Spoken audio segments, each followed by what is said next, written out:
Test. Alrighty.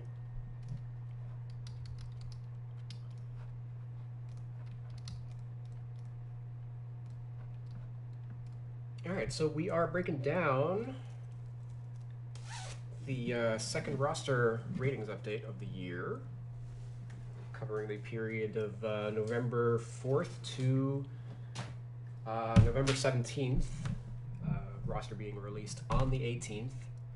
Worth noting, the last time we had a roster update on the 4th, the games from November 3rd were not part of the update, and that was something that was a little clearer, given that the sample sizes were still small. It was only like 6 or 7 games into the year.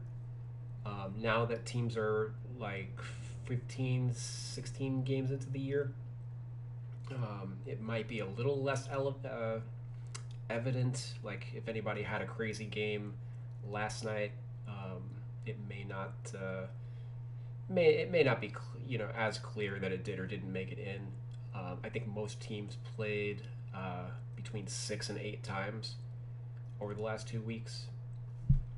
But let's start off with the 76ers. I'm going to be going through and updating my spreadsheet as I go throughout this. That's the main reason for these particular streams. Or I'm just like killing 2 birds with 1 stone and like talking out loud based on like stuff I see. And I have kept notes on a lot of the teams and players over the last 2 weeks, so I'll bring up stuff if it is relevant or if like something really stands out as it being crazy, not crazy, etc. So let's start with the Sixers. Looks like Tyrese Maxey got a +3 to 80 overall. He's now a 3-level scorer. No badge changes. We could probably use some of those. And he's been playing really well. Let me hop into his basketball reference page. Over the course of this update, he averaged 21 points, 4 rebounds, 4.5 assists, shot 54% from the field and 48% from 3, and 94% from the line. Geez, 54, 48, 94. Shooting line. Let's skip over to the ratings portion. Yeah, so it's mid-range high, 3s high.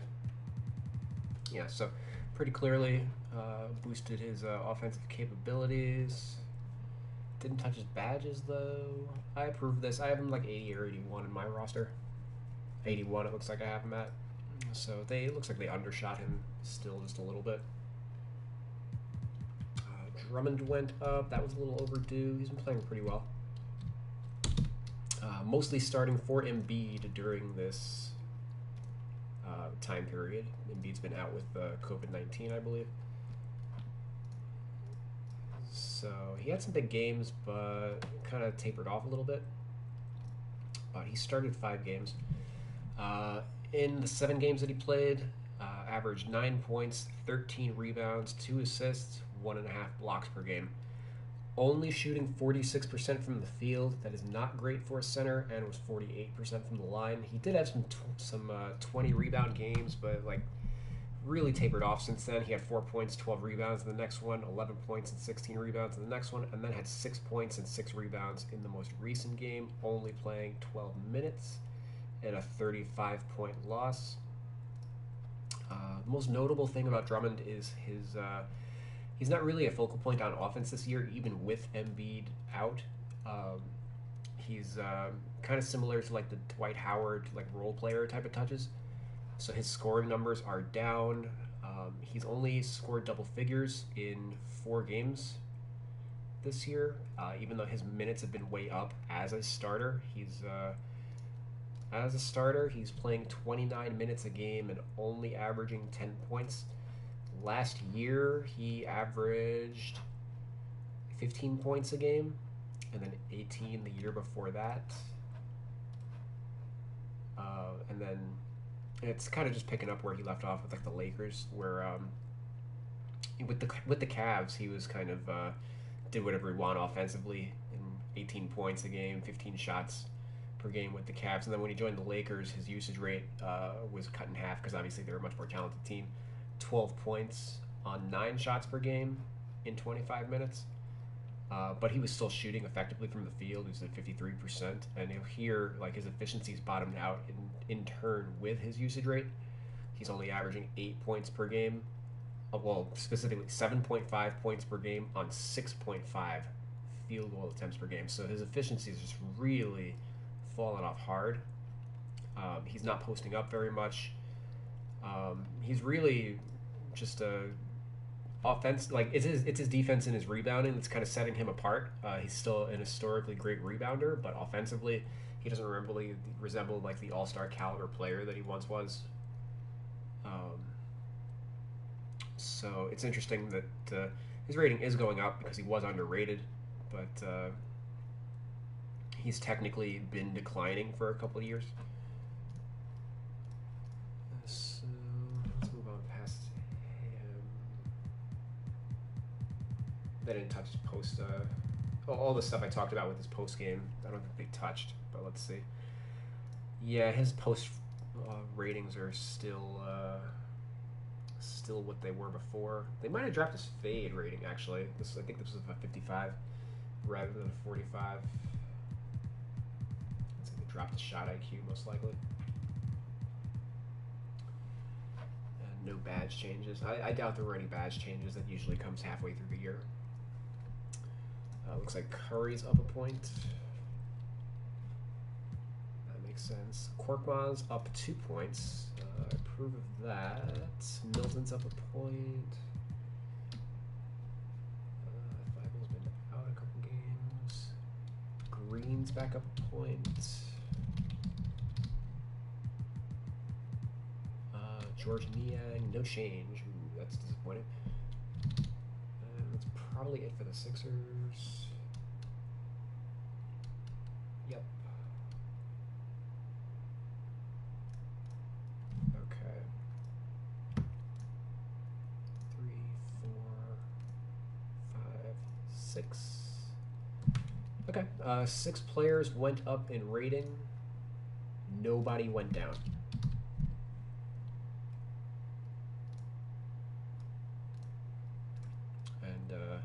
They've been racked by COVID. Embiid didn't play. I think Embiid only played 2 games in this cycle. Harris only played 2 games in this cycle. Thibault's been out. Simmons obviously hasn't played. Green's been out a couple games. They've been pretty banged up. They are struggling a little bit. I think they're like a 500 team over there. Actually, I guess I can check. Hold on. They are 2-5 over this update cycle, actually. Yeah, just because of how short-handed they've been.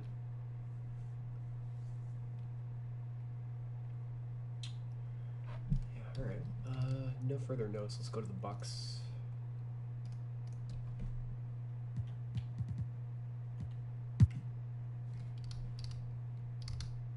Okay, they just got Chris Middleton back in the last game.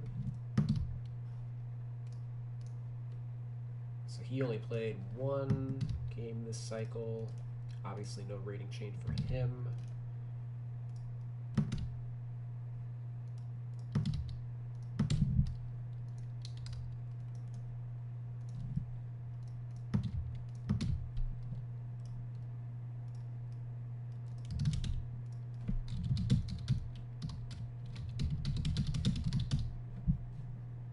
They are all, well, still not back to full strength. Brook Lopez has only played the 1 game this year, and Dante DiVincenzo has yet to play at all. Bobby Portis has been pretty effective as a starter. Drew Holiday, his efficiencies really fell off. He's working himself into shape. Came back at the start of this edit cycle and just hasn't really been himself yet. He's only shooting 34% from the field, 24% from 3.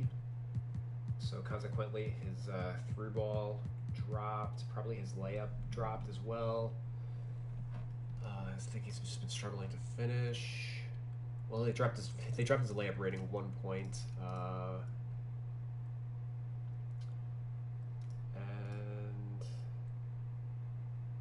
Actually boosted his mid-range rating, but yeah, they dropped his 3 ball. They might have dropped his pass rating also. I think his assist rate's down. No changes to his badges, of course.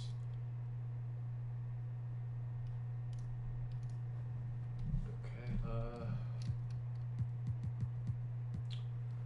Portis, no change.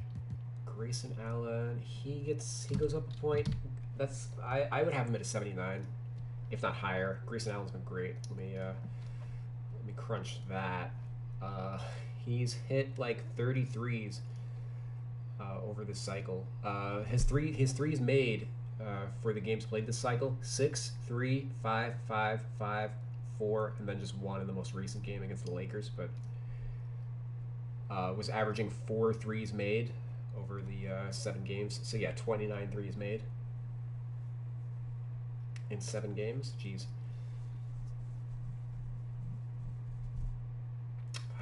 Shooting 51% from the field, 50% from 3, 92% from the line, averaging 18 points, 4 rebounds, and assist and a half over that stretch. One of the more improved 2 guards in the NBA this year.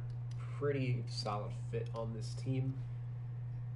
Better shooter than Donte DiVincenzo, so he fits as like the main gunner on a Giannis team.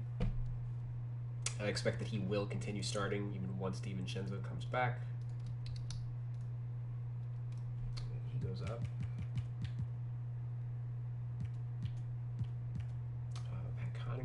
Pat Connington's up 3 points. This was very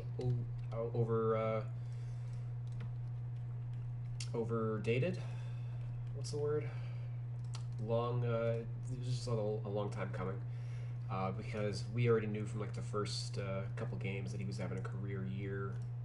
He's been starting for the team, and in this cycle, he's had a couple games where he struggled, but then came on big against the Knicks. He had 23 points, 9 rebounds, 5 assists, and then scored 4 double-figure games after that. Over the last 7, 30 minutes per game, 12 points. 5 rebounds, 2 assists, 46 from the field, 41 from 3. On the year, averaging a career high, 30 minutes per game.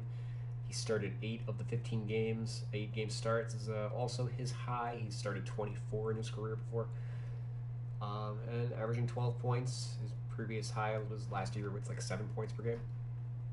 He's really established himself as the 6th man of the Bucks, especially with all the injuries. So makes sense for his rating to go up +3. I think it could go even higher than that. George Hill drops off a little bit, just like age-related. Slight decline in his efficiency. Other than that, doesn't seem to be any further changes. Justin Robinson is +1. He's been in their rotation the entire year for the most part, so I expect that he will continue trickling up as long as he plays. He should be in the 71 overall range. He should be higher rated than Georgie Boy and then Samu. At the very least, these guys are not playing, and Justin Robinson has played like all but one of the games so far, I think. All right, so changes for the Bucks.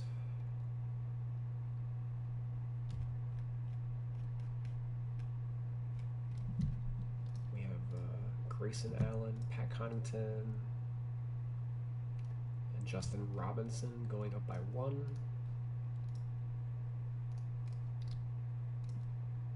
And then Drew Holiday and George Hill going down by 2.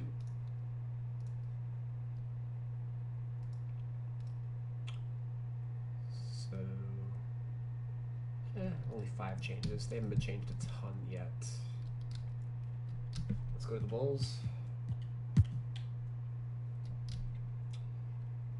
Oh, and before we jump to the Bulls, the Bucks were 3-4 over this update stretch, kind of hovering around 500. They're just waiting for they were waiting for Middleton to come back, and obviously Lopez and DiVincenzo, but they're almost back to full strength. They're kind of treading water in the meantime without their guys, and obviously Drew Holiday is not himself at the moment either. Bulls, they are 10-5. but 4-3 over this update. They started a little hot, and they've been a little up and down. Nikola Vucevic has been out for the last 4 games with the health and safety protocols. Hopefully he comes back soon. Alex Caruso is now the starting power forward for the Chicago Bulls. So you can change his second position from shooting guard and make it power forward, if not making his primary power forward. He's been starting over Javonte Green, so I'm interested to see what changed for this team. Demarco Rosen up 1, and okay. Let's go into that. I know he's been great this year. This might be his career year. For this update, he had a 35-point game versus the Clippers, followed by a 38-point game versus the Lakers. Crazy efficient. Versus the Clippers, 12 of 16 from the field, 10 of 11 from the line, hit a 3, 7 rebounds, 5 assists. And then versus the Lakers, 15 of 23 from the field, 65%, 2 of 5 from 3, 6 of 6 from the line. Over this update, he averaged 26 points, 4 rebounds, 5 assists, 49 from the field, 32 from 3, 87 from the line. On the year, he's at 27, 5, and 4, shooting 50, 35, and 87. His 3-ball rating is respectable now. Let's see if they changed his tendency at all. Nope. Nope, I doubt they will. Those are worked on by separate teams. I don't know what... it's one of those things at 2K. One hand doesn't know what the other is doing a lot of the time. There doesn't seem to be much communication between the teams.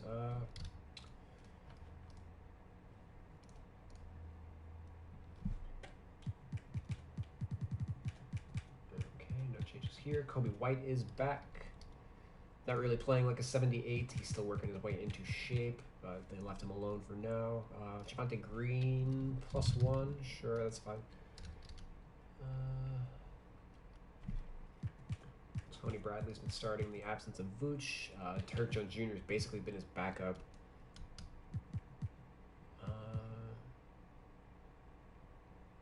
Ayo DeSumo, +2 for him. He's been playing over Troy Brown in the rotation. He's actually a small forward rather than a shooting guard. And I think that's it. Yep. Alrighty, so Ayo, Green. Alright, really minor update then for the Bulls. Only 3 players change in rating. Everybody went up.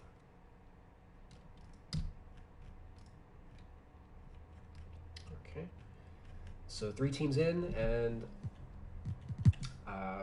there have been, it's all been less changes than the prior update, so it looks like we could be trending towards a kind of a minor update. Let's go to the Cavs. Jarrett Allen's up a point. He's been their best player.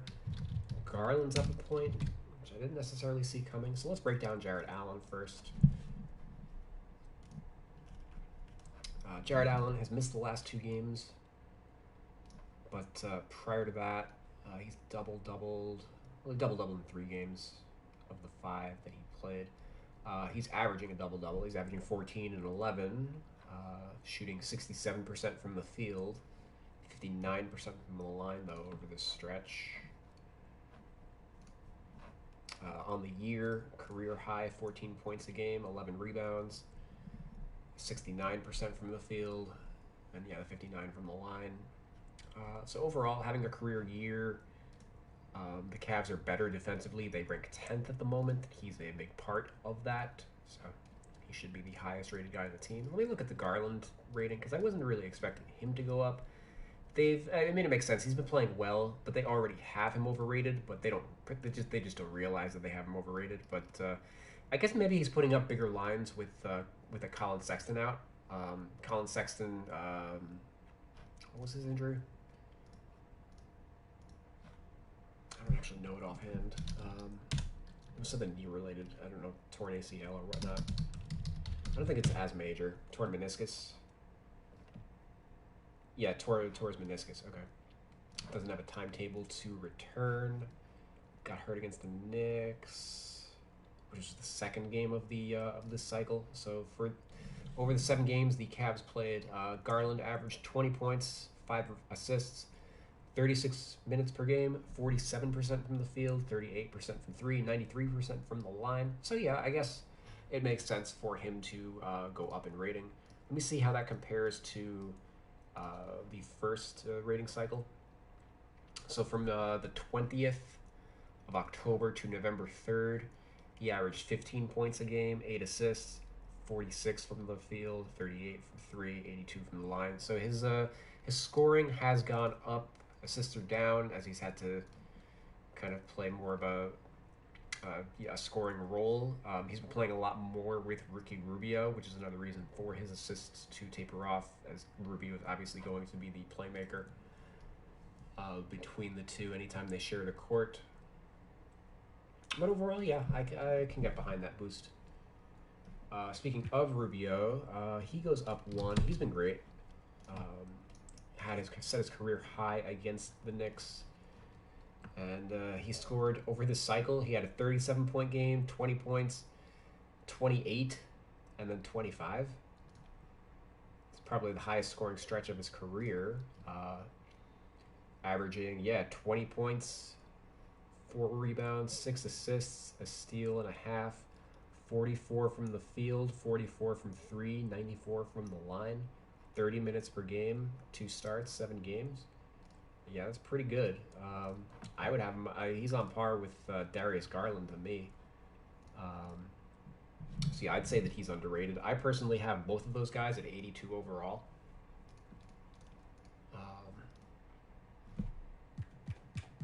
Kevin Love just came back. He was okay. No change for him, though. He basically missed the entire cycle. Markkanen is still out. Osman's a +2. He's been shooting the ball really well. Okoro, no change. He's been awful. Evan Mobley goes up a point. He's going to miss this entire cycle, though. He's out for the next 2 to 4 weeks with injury, so he'll stick at that 83. No change for Dean Wade. He's been starting. Probably no more changes across the board. Colin Sexton, as mentioned, missed most of this update. All right, 1, 2, 3, 4. 4 players go up in rating for the Cavs. Compared to last cycle, 9 players changed in rating. This time it's only 4. For the Bulls, three players changed, 7 changed in the previous update. You expect the first update of the year to be a massive one. This might be more indicative of what we get in the coming weeks. I'm okay with like smaller updates as long as they're on top of things. Like things shouldn't need to change all that drastically. All right, let's go to the Celtics. I'm also not complaining because it's so much easier to cover and crunch. I spent a lot of hours breaking down the last update, and I don't mind having an easier go of it this time around. All right, so the Celtics, they are, or actually, before I go start the Celtics, the Cavs were 9-6. They went 4-2 over this roster cycle. And they've been one of the surprises of the NBA. Celtics, conversely, have been a disappointment, but they're kind of working their way back into form. They're 7-8, went 4-3 over this cycle. They missed Jaylen Brown for, I think, all but one of the games of this cycle. And Jason Tatum's been kind of working his way into form. Looks like he goes down in rating 1 point, which is acceptable. He was awful at the start of the year and still working his way back up. His efficiency just hasn't been there this year over this rating cycle. 24 points, 9 rebounds, 3 assists. So the rebounds are a career high, but he's only shooting 41% from the field, 39% from three, 81% from the line. He had a couple games where he was 6 of 8 from three against Dallas, 5 of 13 against the Bucks, 5 of 12 against the Hawks, but those have been intermixed with he went 3 of 16 combined against the Cavaliers in 2 games to kind of drag him down a little bit, and not really getting to the line like he was before. And also, like 87% from the line last year, only 77% this year. That just kind of shows that he's just how much he's struggling with his shot on the year. Only 40% and 33 from three. So that's what he needs to get going, is his jump shot. He's still an 83 3-point. He started the year at an 86. His mid-range is down 1 point. They can be a little slow with editing some of these guys, but it's his finishing ability that's actually been more broken than his jump shot. He started off the year at an 89 layup, that's down to an 85, and he started at a 90 close, that's down to an 83.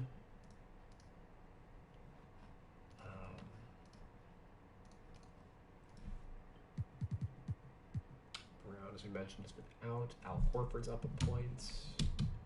Schroeder's up a point. He's been starting for Jaylen Brown and being pretty successful. Marcus Smart continues to drop in rating. Enes Kanter down a point. I've posited that because he's not playing, his rating should be dropping. We need to get the way the depth chart AI works is whoever's got the highest rating off the bench is going to be the sixth man getting the most minutes. So you want whoever's the top backup to have more minutes than Kanter, or else he's just going to play too much and throw things off. Grant Williams goes up 2 points. He's generally been the starter anytime somebody in the front court has to sit out, like Horford or Robert Williams. And he plays pretty well, given the opportunity. Over this cycle, 7 points, 3 rebounds, 49 from the field, 37 from three. In his starts this season, 13 points per game, 5 rebounds, 28 minutes, shooting 58% from the field, 50 from three. So yeah, he's effective when he gets minutes. Hernan Gomez drops for basically the same reason as Kanter. He's not been effective. Pritchard drops. He's been snake bit this year compared to last.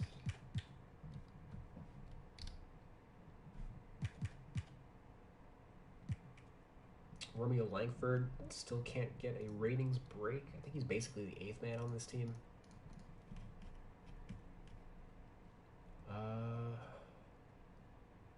Yeah, he's the clear 8th man because Jaylen Brown's been out. Otherwise, 9th man. He's playing 19 minutes per game, same as Grant Williams.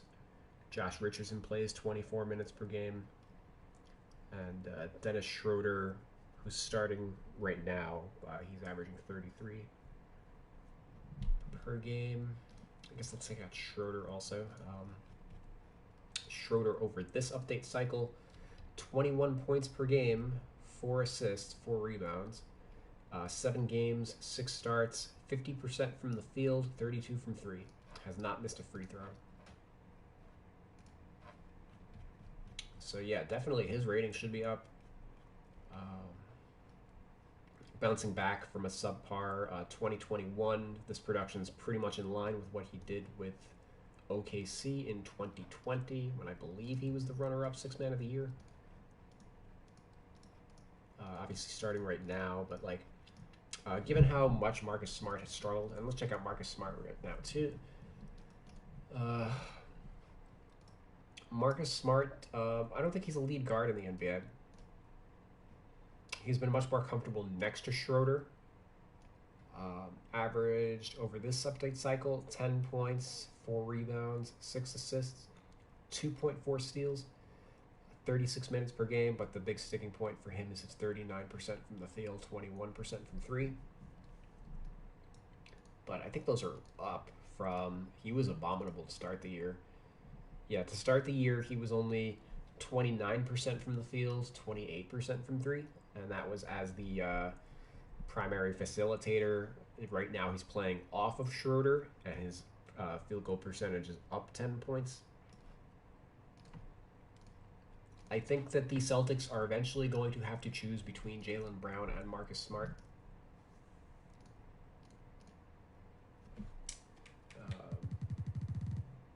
And I would, once Jaylen Brown is back, I would not start Smart anymore. I would keep Schroeder with the starters and bring Smart off the bench until he's able to earn his way back.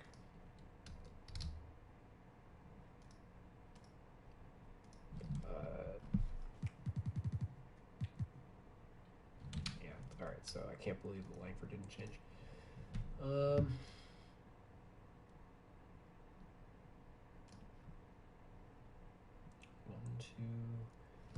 3 players up for the Celtics. And then 1, 2, 3, 4. My roommate is sleeping, so I'm watching this on mute, lol. 4 down for the Celtics. Nice. I mean, I guess I'll take that in chat.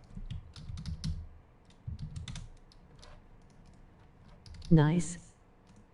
Alright,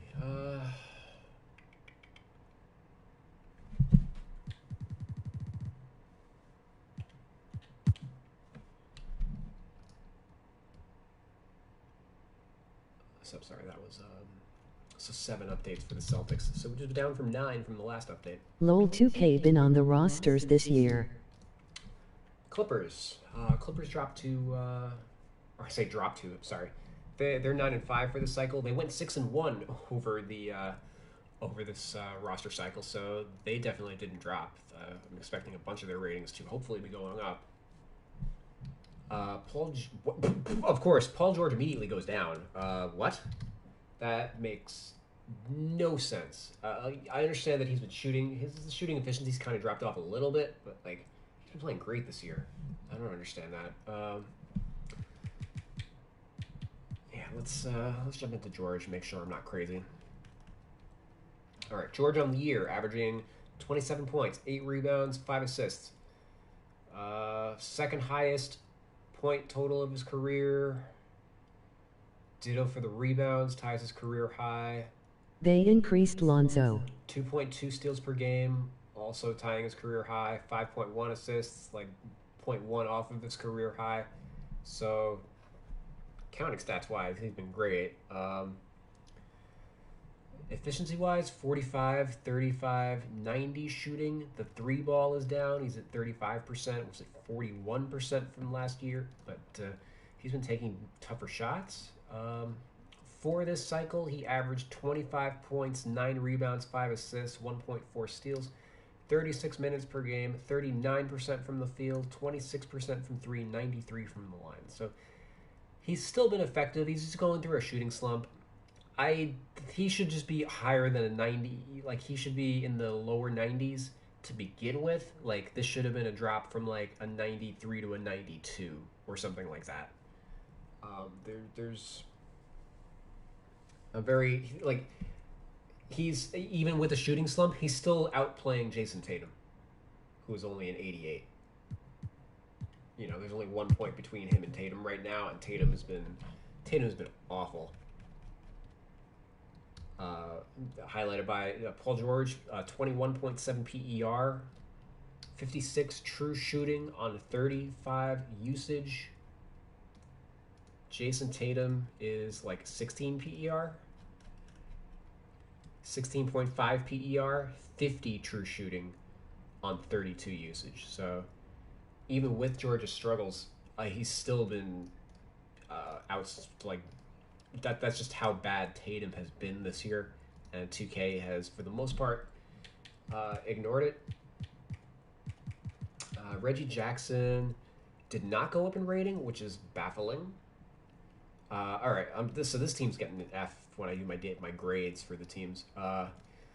Reggie Jackson over this update cycle averaged 20 points, 3 rebounds, 4 assists, 42% from the field, 31% from 3. Did not miss a free throw, but that's also just way better than how he started the year. So he started the year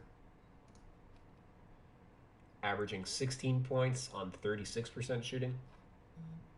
So he has been better, but did not get his rating changed. He's been their second best player on the Clippers for the most part. Eric Bledsoe goes up, which is funny. Like, Bledsoe has been awful aside from like the last 2 games.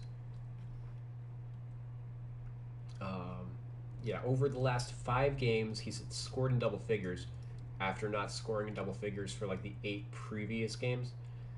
But for this update cycle, Eric Bledsoe averaged 13 points, 5 rebounds, 4 assists, 43 from the field, 35 from 3, 94 from the line.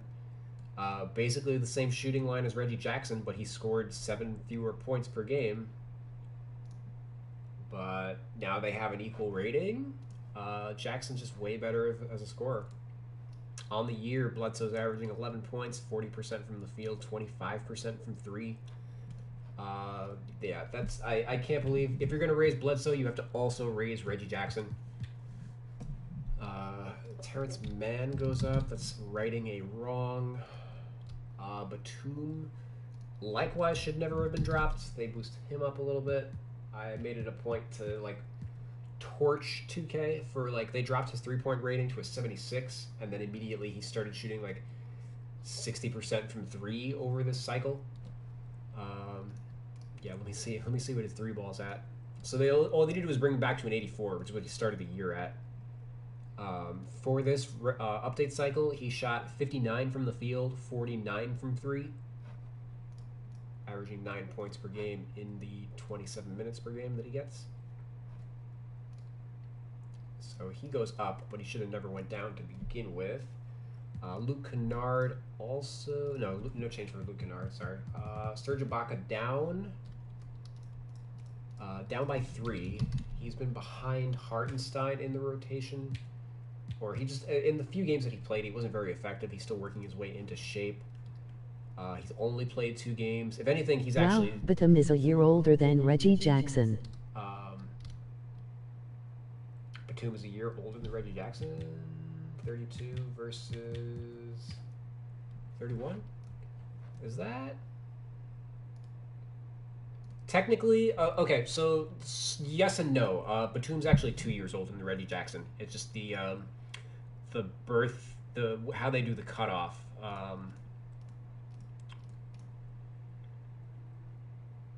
Batum was born in December 14th, so he will be 33 in about a month. Whereas Reggie Jackson was born in April, so he had turned 31 this year. So yeah, Batum is like a year and a half older than Reggie Jackson, basically.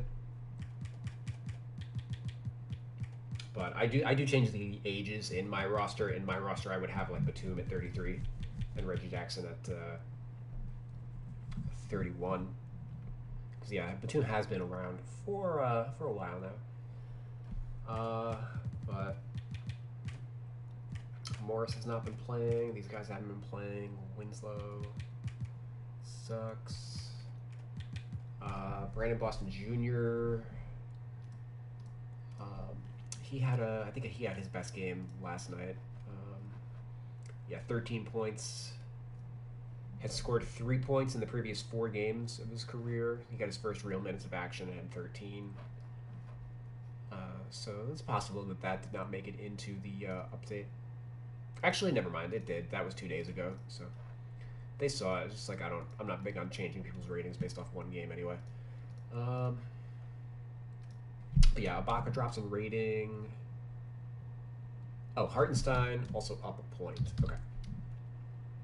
Okay, Hartenstein, Man, Bledsoe, Batum. Those guys go up.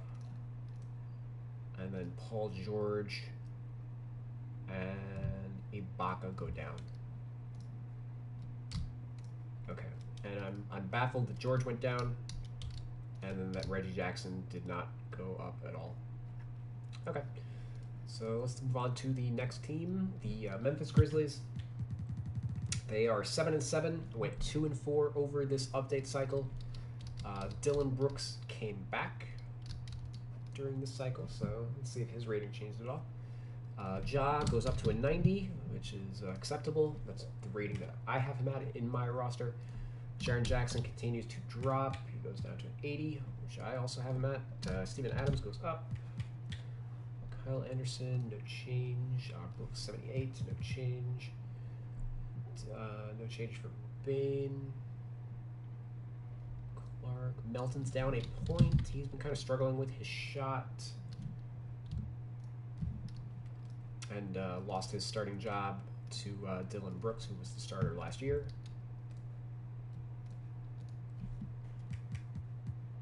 Tyus Jones has been playing really well. He goes up.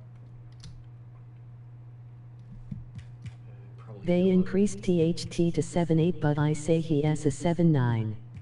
He is shooting better from mid and 3. He is also finishing at the rim at an elite level. Well, I guess we'll check out the Lakers once, you know, I'll probably be there in like the next 20 minutes. I mean, the Batum's, not Batum, but THT's also played only like 2 or 3 games so far, right? So I wouldn't go too crazy yet, but let's look at the Grizz. Ja Morant, like I said, bumped up to a 90. He's been the second best point guard in the NBA after Steph this year.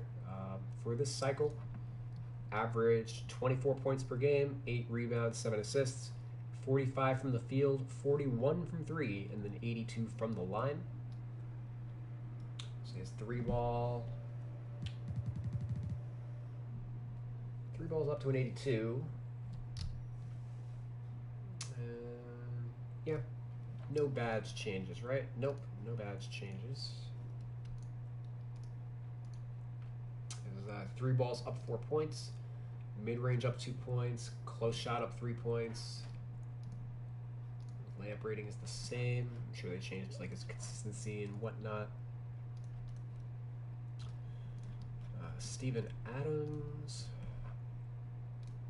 hasn't really scoring in this cycle, but average 6.5, 8 rebounds, 48 from the field, 2.5 assists per game. He's not really there for his offense or his box score stats.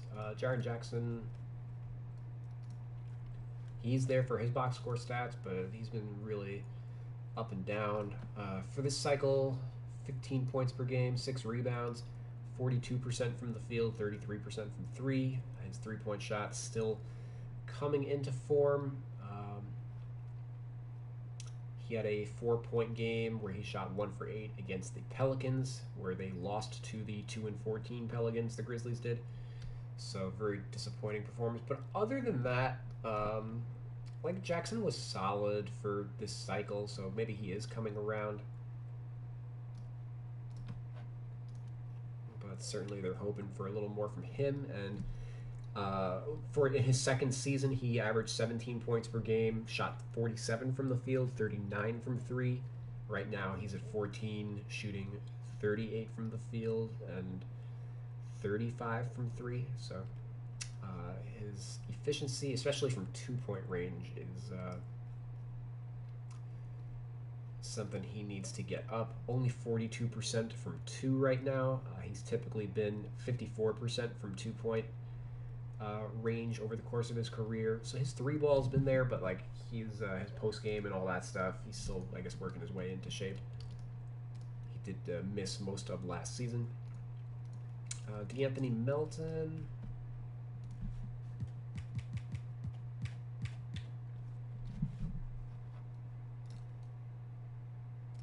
Yeah, he scored 19 points against the Wolves, and other than that, he failed to score double figures in any game. Averaged 7 points on 35% shooting, 23% from the line over the last 6 games. So pretty clearly, clear cut rating drop there. Tyus Jones, on the other hand, also lost his starting job during that time, which might have played a factor. Tyus Jones, his numbers didn't stand out, but on the year he's been playing pretty well. In the previous rating cycle, he had a 17-point game where he hit 5 threes, career high. So they probably boosted his 3-ball, I want to say. Yeah, that's an 80. He has been shooting threes more than he previously has in his career. He's at 46% from 3 on the year, compared to 32 last year. 52% from the field right now. So he is having a career year as a backup for Ja Morant, but doesn't have like a signature game beyond for this rating cycle or anything like that. All right, so that'll wrap up the Grizz. 1, 2, 3, 5 players changed in rating.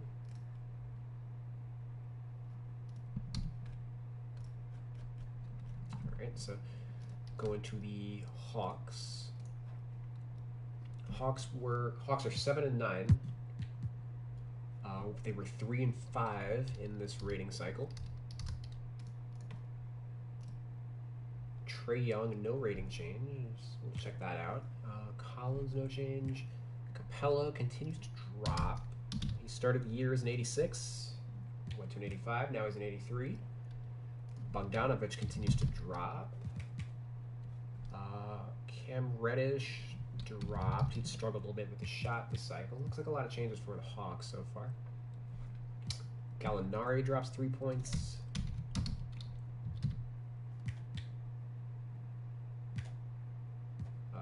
DeAndre Hunter drops 2 points. He's going to be out the next 2 months.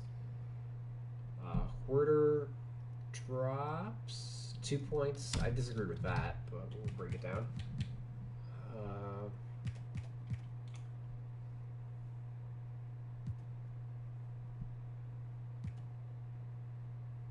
I think that's everybody.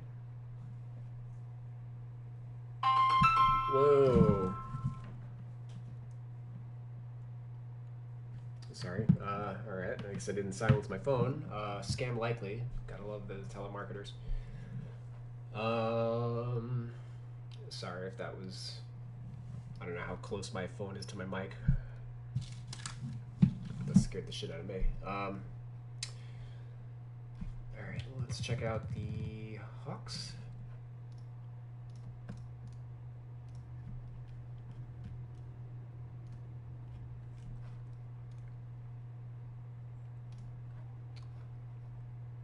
Okay, Trae Young, for this rating cycle, 28 points per game, 9 assists per game, 48% from the field, 43 from 3, 89 from the line. Did not have his rating changed. Okay.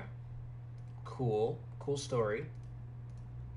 Bogdanovich, or let's, I guess, check out Collins first, because his rating also didn't change. Collins, for this cycle, 19 and 6, 57 from the field, 46 from 3. His rating didn't change. All right. Capella.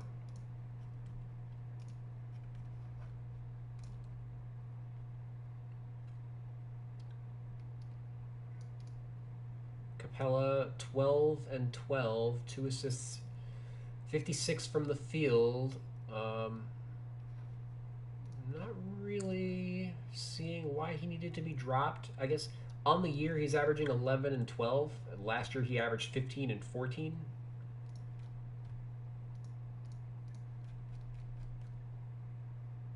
His rebound rates are down. His block rate's a little down. Maybe they're not defending at the same level. Yeah, they're 28th defensively. Last year they were 21st, but they were much better under Nate McMillan than they were under Lloyd Pierce. So I guess they're dropping his defensive ratings probably more so than his block rating at the very least. Maybe his rebounding. Yeah, it looks like his rebounding is down. Yeah, rebounds and blocks are down. But alrighty, let's check out Bogey. Can you check the Warriors, please? When we get to them. Stay tuned. Alright, 13, 3 and 3 for Bogey, 44 from the field, 37 from 3. But again, on the year, 12 per game. Last year he was at 16 per game. He shot 44% from 3 last year. He's down to 39 this year. 91 from the line last year, 83 this year. So yeah, his shooting's down. I just can't get behind, like, I don't know. He's, like, in general, the 2 guards are just way too low. Pretty much every shooting guard is, like, just 2 points lower than they should be, I think. I don't think that... I don't think Bogey being a 77 and, like, Lou Williams being a 76 is very accurate in terms of, like, depicting their value to their respective teams. Given that Lou Williams is barely playing and Bogdanovich still has a prominent 30-minute per game role for the Hawks.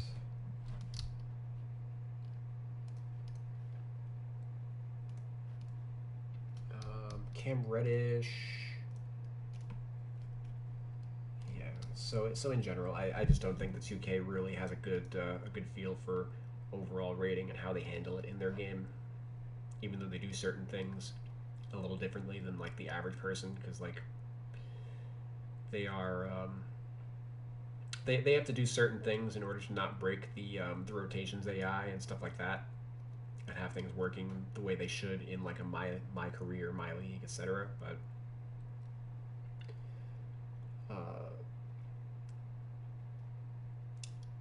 all right. Cam Reddish, 35% from the field, 29% from 3 over this rating cycle, only 9 points. Scored in double figure 3 times, but that's a stark contrast from the first 8 games of the year, where he averaged 14 points per game on 44 from the field and 41 from 3, so his shooting kind of bottomed out. It's not completely unforeseeable. Made it into scouting reports after his hot start. That's usually what happens. Gallinari, I'm a little surprised to see him drop now, given that he's probably been playing his best ball of the year. But I guess it's kind of not completely unfounded. 36 from the field, 33 from 3, 6.6 points per game over this cycle. On the year, only averaging 7 points per game. Second lowest rate of his career, his lowest since he was a rookie. A career low, 38% from the field.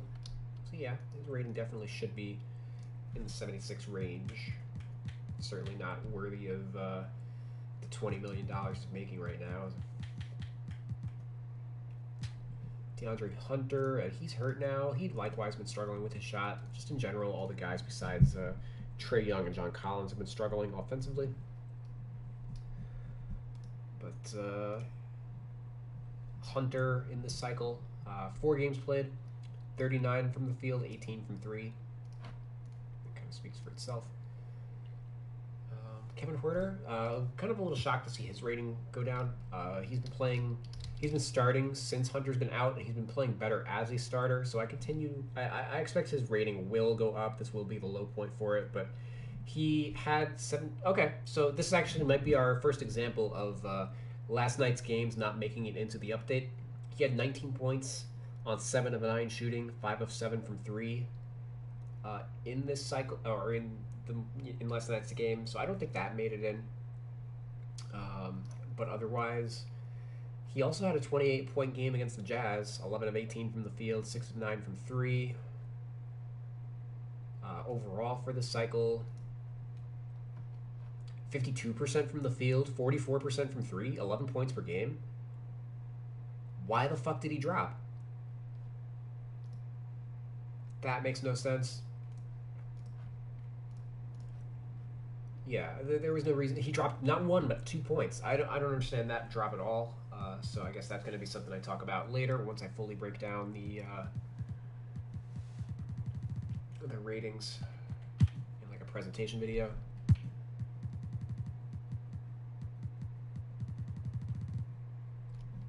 But yeah, 1, 2, 3, 4, 5 players change in rating for the Hawks. All of them went down. That was probably more of a directive because they're not playing as good as they did last year, but it's not everybody.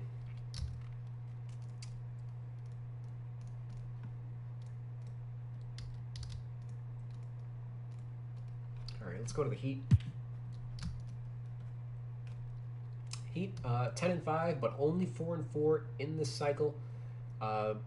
Jimmy Butler missed 4 games, I believe. Bam missed 2. Let's break down what we got. Okay, so yeah, Jimmy Butler's back. Let me just make an adjustment in my files.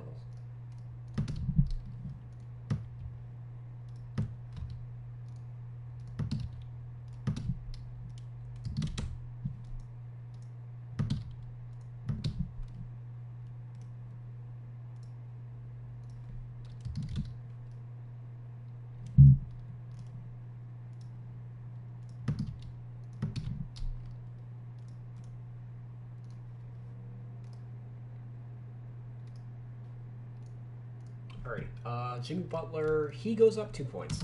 This was long overdue. Hero up 1 point.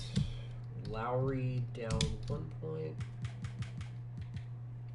Duncan Robinson continues to drop. Dedmon up 1. PJ Tucker still can't buy a rating change. PJ Tucker's now rated lower than Dwayne Dedmon, which is fucking wild. Max Struss, no rating change, but he was good since coming back.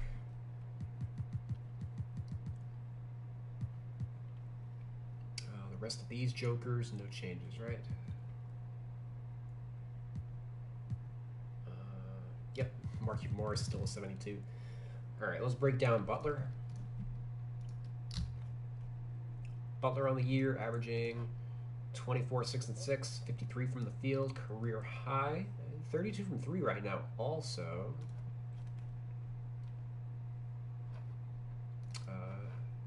triple doubled last night, 31, 10 and 10. Had another 31-point game also. He was great. Averaged 23 points, 4 rebounds, 5 assists in 32 minutes per game. It's worth noting that one of those games he only played 12 minutes before getting hurt, where he had 7 points. So that's throwing off his average a little bit, but if you take that out over the last 4 real games, he averaged 27 points per game.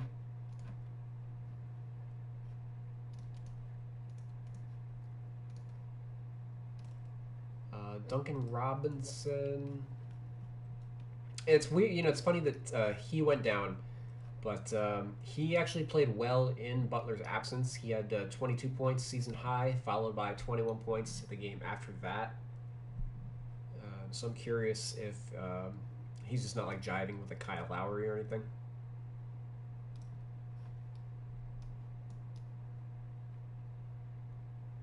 But 12 points, 4 rebounds, 2 assists, 36 from the field, 34 from 3 for Duncan Robinson. Obviously, the 3-point percentage is nowhere close to where you would want it to be. Kyle Lowry, who missed the last game with injury. Over this cycle, he's been a little extreme. He had a 6-point game. 6 points, 6 turnovers against the Celtics, followed by a 20-point, 12-rebound, 10-assist triple-double against the Jazz, followed by a 0-point, 0-for-8 game. And then he had a 25-point game, a 21-point game, an 11-on-11 double-double. Yeah, very, very extreme games here. In total, averaged 14 points, 6 rebounds, 7 assists, 44 from the field, 30 from three. So he's just dropping because his three efficiency hasn't really been there yet. You can see he dropped to like an 83 ball, whatever. Tyler Hero. He started the last 4 games for the Heat, 3 for Butler, and then this last one for Lowry. In those 4 starts, he's averaged 24 points, 6 rebounds, 4 assists, 43 from the field, 30 from 3. That makes sense as he's taking a larger offensive role. 93 from the line. For the entire 2K just tweeted that Mikey Williams will be the first high school player to be in 2K.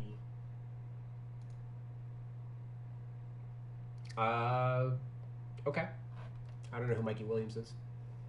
I don't really follow up on the prospects until it's close to draft time.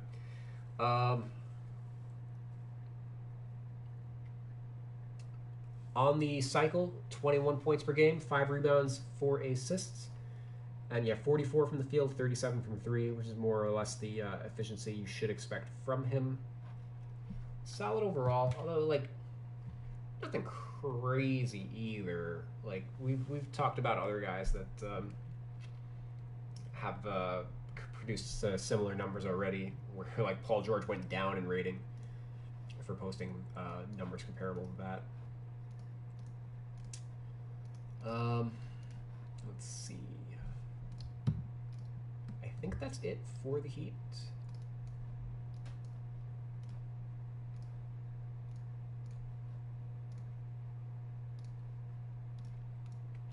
Oh no, Dwayne Dedmon went up a point.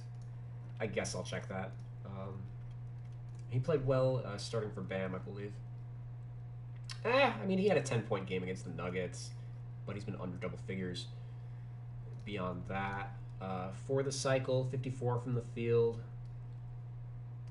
It was 1 for 2 from 3, 4 rebounds, 15 minutes per game. It's whatever. I'm not really seeing it where, like, I just don't get why Dedmon has a... It's fine if you're going to raise Dwayne Dedmon. I don't have an issue with that, but you can't have PJ Tucker under him. That's, like, idiotic. All right, so going over the Hornets.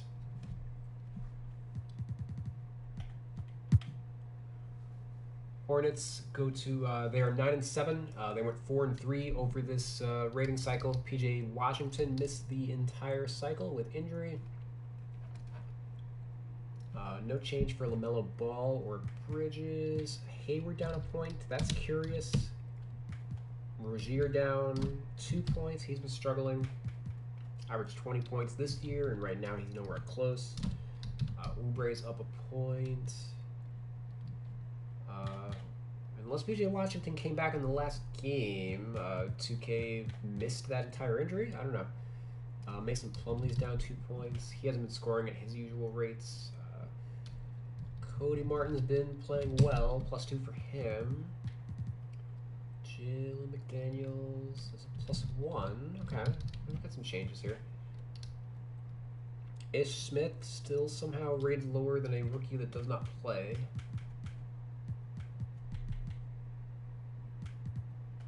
Alrighty.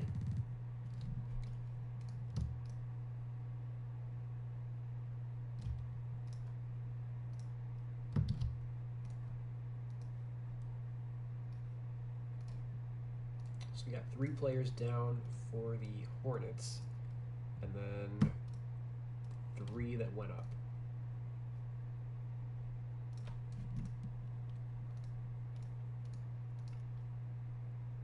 All right, let's start with Hayward.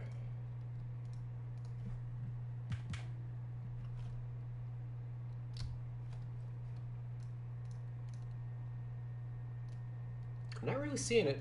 Why he would drop. 18 points, 5 rebounds, 3 assists over the cycle. 44, 34, 93 from the line. On the year, averaging 18, 5 and 4, 47 from the field, 43 from 3, 87 from the line. Yeah, I don't buy that. Let's see, Rozier, Rozier, conversely, is 15 and a half per game, 39, 27, 91 shooting. For this cycle, well, he had 20 points versus the Warriors and then 19 versus the Wizards. So he's been and then 18 against the Knicks. So over his last 3 games, he's averaging 19 points. He's been coming into form in this cycle, actually. Yeah, in the cycle, he averaged 18 points on 42% shooting. It was only 25% from 3, but like the 3-point shot is the most erratic statistic of all of basketball, and everything else is for the most part pretty stable. So, like the way that 2K utilizes their overall rating system, like they go so extreme on like they just overreact to 3-point percentage changes. And that's the one rating that you should just like be a little patient with. It kind of all evens out over the back end, and like they should be more focused on the stable aspects of a player's performance, like their rebound rate, their their defensive stuff. Gordon Hayward that low. All that stuff is a lot stickier, and it is like a more stable part of their overall rating. Rather, so they just focus on the wrong stuff, I feel.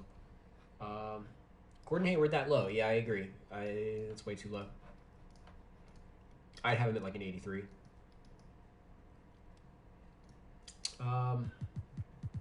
Kelly Erbrey. All right, let's see this. He went up, and I don't know if that's. I guess he had a 37-point game against the Grizzlies. 13 to 17 from the field, 7 to 9 from 3. Aside from that, like he's kind of erratic. He had 0 point. Well, that was last update. He had 0 points against the Warriors, but yeah, he alternates between he's Jekyll and Hyde. He's either good or he's great. But for this update, 15 points per game, 49 from the field, 44 from 3. So I'm not going to criticize him or anything. That does deserve a boost. He's been playing better. This is most of it was consolidated into that one game. Cody Martin, let's see. For this cycle, well, it doesn't really stand out, but like 6 points, 4 rebounds, 38 from the field, 36 from 3. But on the year, he's been much better. He's shooting 42% from 3 this year compared to 28% last year. And I do think that is, even though I just talked about how shooting is a little bit of an erratic indicator, it's not just his 3-point shooting that's improved, it's also been his free throw shooting. He's shooting 77% from the line versus 58% last year, so that just indicates that he's improved as a shooter overall, not just as a 3-point shooter. So that makes his 3-point improvement stickier. It's not a total fluke or anything. He'll probably settle in around like a 3-point percentage in the 30s, but he's not going to be in the 20s. So I'm sure that's what they gave him an 81 3-point. What was he out of the box? It was a 73 out of the box, so big improvement there. And let's check out Jalen McDaniels. I guess I haven't paid a ton of attention to the Hornets because I didn't know. But I guess he was the main beneficiary of playing time with P.J. Washington out for the entire cycle, so never mind, it makes sense. 5 points per game, 54 from the field, 43 from 3, like 14 minutes per game. So he's been existing, but like I'm not seeing like an extreme need for him to go up or down or whatever. He did have 11 points on 4 of 5 shooting and 3 of 3 from 3 against the Wizards, but other than that, his games were pretty quiet, didn't score in double figures in any of them.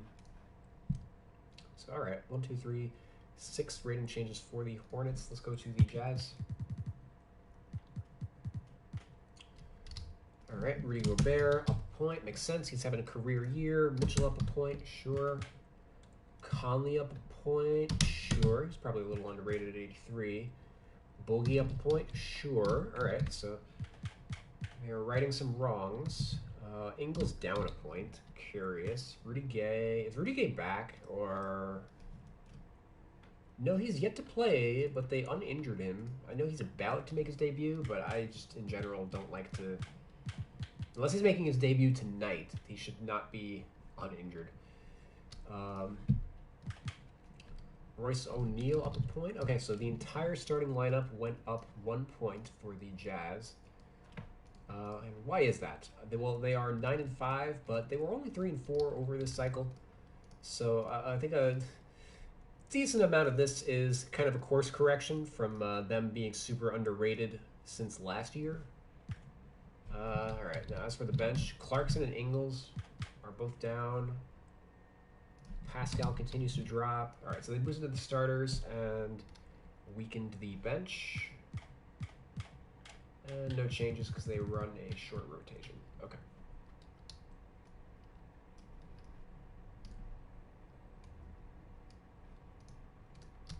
All right, let's check out Gobert. 15 and 15. The rebounds are career high. 71 from the field, likewise a career high for this cycle. 14 and 13, 69 from the field, 1.7 blocks per game. Nothing really indicating that he should have jumped up, but I mean, he's right now got the highest defensive rebound percentage in NBA history. We'll see if that's able to maintain. But certainly, I've long said that he should be the highest rated guy on the Jazz. I've got him at a 90 in my personal roster. Let's see, Mitchell. He's a little erratic. He started off hot in this cycle. He had 37 points on 14 to 28 shooting against the Heat, followed by 21, 27, 26, 22, but then only 13 in the most recent game. He shot 5 of 12.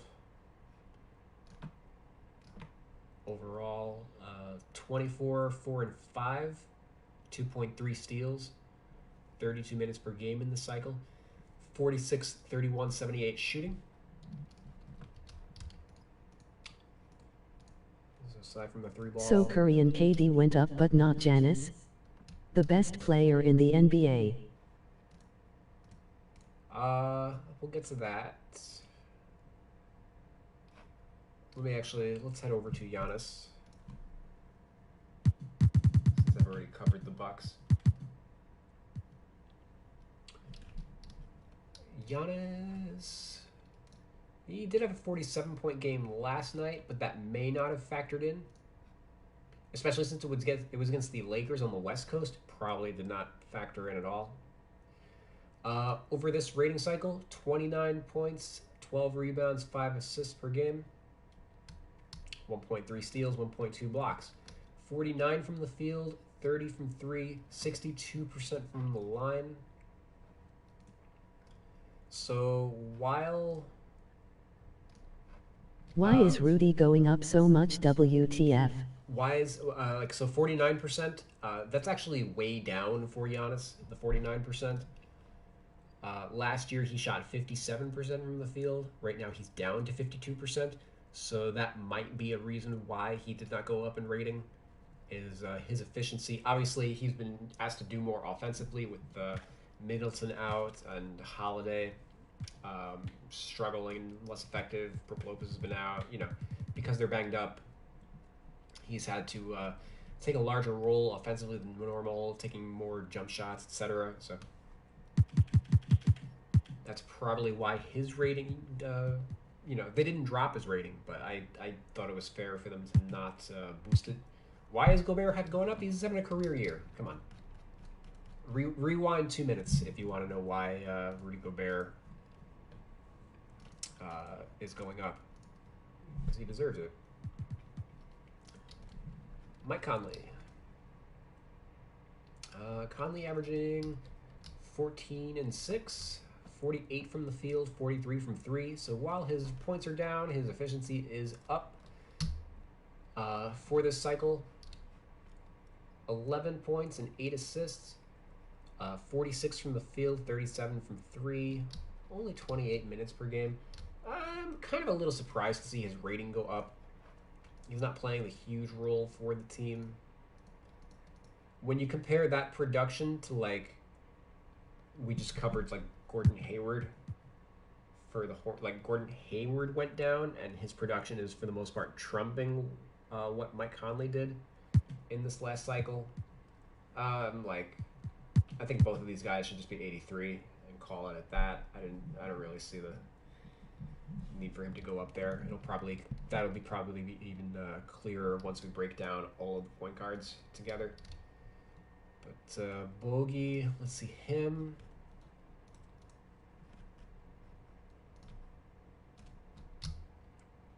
For this rating cycle, 19 points, 4 rebounds, 2 assists, 44 from the field, 43 from 3, 94 from the line. I have no issues with him going up. He should have been an 80 to begin with. All right, Royce O'Neal. You know what? That's wild. They got Royce O'Neal going up in rating, but they still haven't touched PJ Tucker yet. O'Neal did have a reasonable stretch where... what did he do in this stretch? Hold on. He had a 3-game stretch where he averaged 13 points and 6 rebounds and 3 assists during the cycle, so that's probably accounting for it. But overall, 9, 5, and 3, 51 from the field, 36 from 3, 33 minutes per game. So yeah, he's been playing a little better. That's fine. Let's look at Clarkson, who is absolutely not repeating as Sixth Man of the Year. He had 20 and 25 in the last 2 games, but he had a 30-point game at the start of the cycle, but followed that up with 7 points on 3 of 9, and then 6 points on 2 of 13. He also had a 3 of 14 shooting performance during the cycle, so he's been really hit or miss, literally and figuratively. 16 points per game on 15 shots per game. 39 from the field, 30 from 3, 93 from the line, but doesn't bring you anything on defense or anything. So I'm cool with him dropping. Ingles, a little surprised to see that, but I think he's been struggling a little bit. He's down to 7 points per game from 12 last year, 43 from the field compared to 49 last year, 39 from 3 compared to 45 last year. So, yeah, like the way that they scale it, it makes sense for him to drop. He should have just been higher than a 79 to begin with. And then Eric Pascal drops, whatever. But 8 players changed for the Jazz in this update. Let's go to the Kings. Kings are 6 and 9. They went 2 and 5 in this update. Fox, no rating change. Interesting. Harrison Barnes, no rating change. Okay. Halliburton. Holmes went up a point. He's probably their best player, if anything. Buddy Hield, up a point. Bagley, no change, even though he's not playing. Tristan Thompson, nope. Barely. There's only 2 player rating changes on the Kings. Where's Davis? Oh no, Davis is down a point.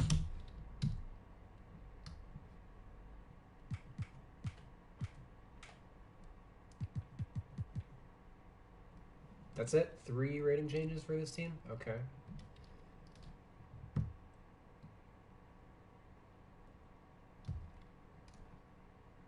Alright, so even though they went 2 and 5 over this update, the guy at the bottom of the rotation is the only one that went down. So, curious. Alright, let's see De'Aaron Fox, who did not have a rating change. He had 28 in the last one. He did have a 37-point game against the Spurs. Maybe he is coming around. Yeah, I guess De'Aaron Fox is coming around. All right, over the cycle, 23 points per game, 6 assists, 34 minutes per game, 45 from the field, 32 from 3, 80 from the line. Yeah, all right, fine. That's better than Mike Conley. All right, Harrison Barnes, did he cool off at all?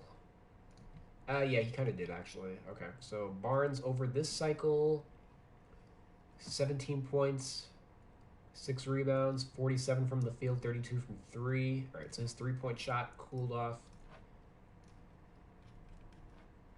considerably.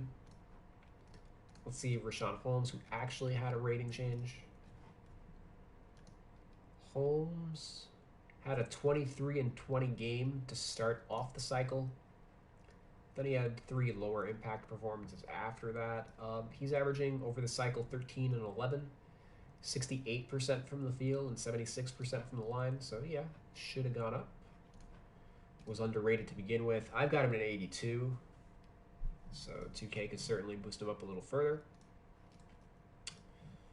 And Buddy Hield.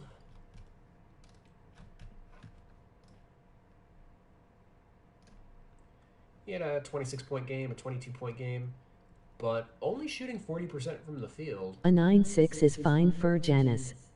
Bucks are under 5-0-0. Yeah, that was my take as well. 17 points per game, but only 40 and 40 shooting. Doesn't get to the line at all. This is just like course correction. He should have been higher than a 79 to begin with, but his play doesn't really stand out for the cycle or anything. And let's see why Terrence Davis dropped in rating. He just has been out of the rotation. He did not play in 3 of the 7 games, shooting 39% in the ones that he did. So, okay, fine. Curious to see, is Alex Len still behind Tristan Thompson?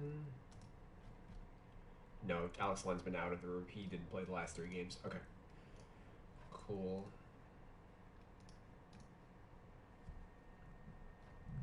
Alright, only 3 edits for the Kings, so I guess we'll move on to the Knicks, who have been dreadful. Let's see how they are doing. Alright, Knicks, they're 8-7. But they went 3-4 over this cycle after starting the year hot. They've cooled off considerably. Julius Randle has really struggled. I see he dropped to an 86. RJ Barrett dropped to only 1 point. He's been fucking terrible. Kemba Walker drops 3 points. Ooh, let's check that out. Fournier drops 2 points. Quickly back up 2 points. They dropped him to 76 last one, and now they've got him back up. Alec Burks, 77. Like, Alec Burks has been a better player than RJ Barrett since the moment he joined the team. And the Knicks have like the worst starting unit in basketball right now. And they also have probably the best backup unit in basketball. I know I'm probably alone in this, but I have most of their bench at like 80 overall. I have like Nerlens Noel, I have on par with Mitchell Robinson. Alec Burks, I have him and RJ Barrett both at 80 overall, like on par with each other. Obviously, Derrick Rose and Kemba Walker are kind of interchangeable. Like, it doesn't make sense for Burks to have a 6-point gap from RJ Barrett when once you crunch the numbers, like it's not even close. I don't want to. I could definitely be confused with an RJ Barrett hater, but I just don't see it. Taj Gibson drops also. I don't know about that. I guess we'll check that. He is getting a little long in the tooth. Wayne Selden went up 2 points. Okay. I was not aware that he played. I kind of didn't get to watch a ton of basketball over the last week. So let's start with Wayne Selden. Why did you go up 2 points? You played 1 minute of one game and your rating went up 2 points. Okay. Cool talk. Oh, I guess I know exactly why his rating changed. His position changed. He was a shooting guard, now he's a small forward. Okay. That's easy enough explanation. That is that factor as well to consider in ratings. It's not always about the on-court stuff. Sometimes it is the formula, and that in itself just tells you how shitty the shooting guard formula is, that Wayne Selden had his position changed, and his rating went up 2 points. The shooting guard, whatever buffs the small forwards get, the shooting guards also need it. I think the 2-guard formula has been probably the worst position formula for 2K for like the last 5 or 6 years, and not remotely close. They just don't understand what makes a good shooting guard at all, and it's like they just never really transitioned from the Michael Jordan, Kobe Bryant era of shooting guard. Now they're pretty much all the Duncan Robinson, just off-ball shooters for the most part, 3-and-D guys. So you need to make those skills worth more. All right, Julius Randle only dropped 1 point, which is wild. As Randle's last 3 games, averaging 12 points per game. No, 11 points per game. Shooting 32% from the field, 29 from 3, 29 from the line. He has been awful. He had a 31-point game this cycle, and a 32-point game. But aside from those 2 games, it's been brutal.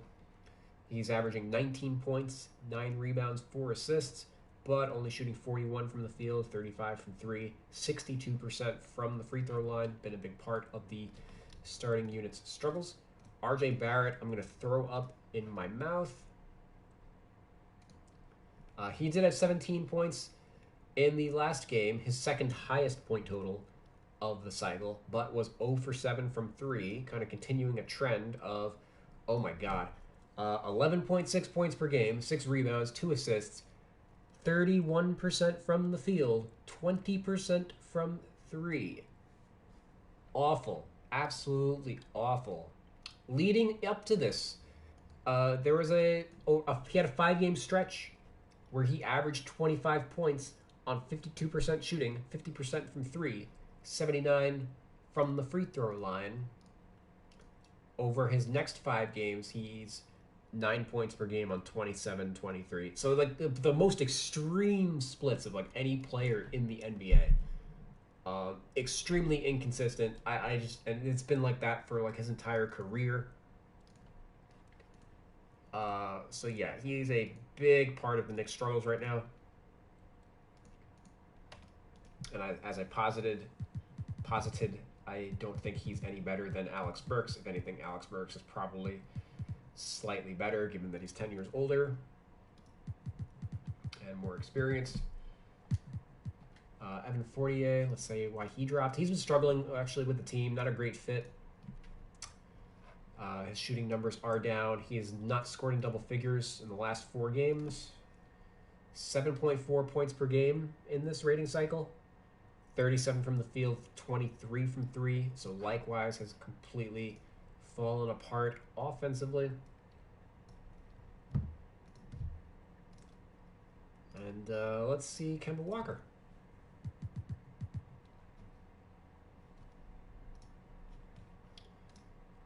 Kemba Walker, he did have a 26-point game against the Hornets.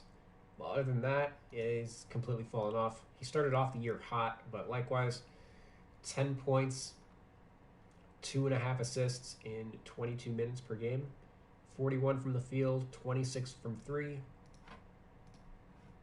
Yep. On the year, he's down to 12 points per game, 3 assists per game, 44 from the field, 42 from 3. So he's still 3-point.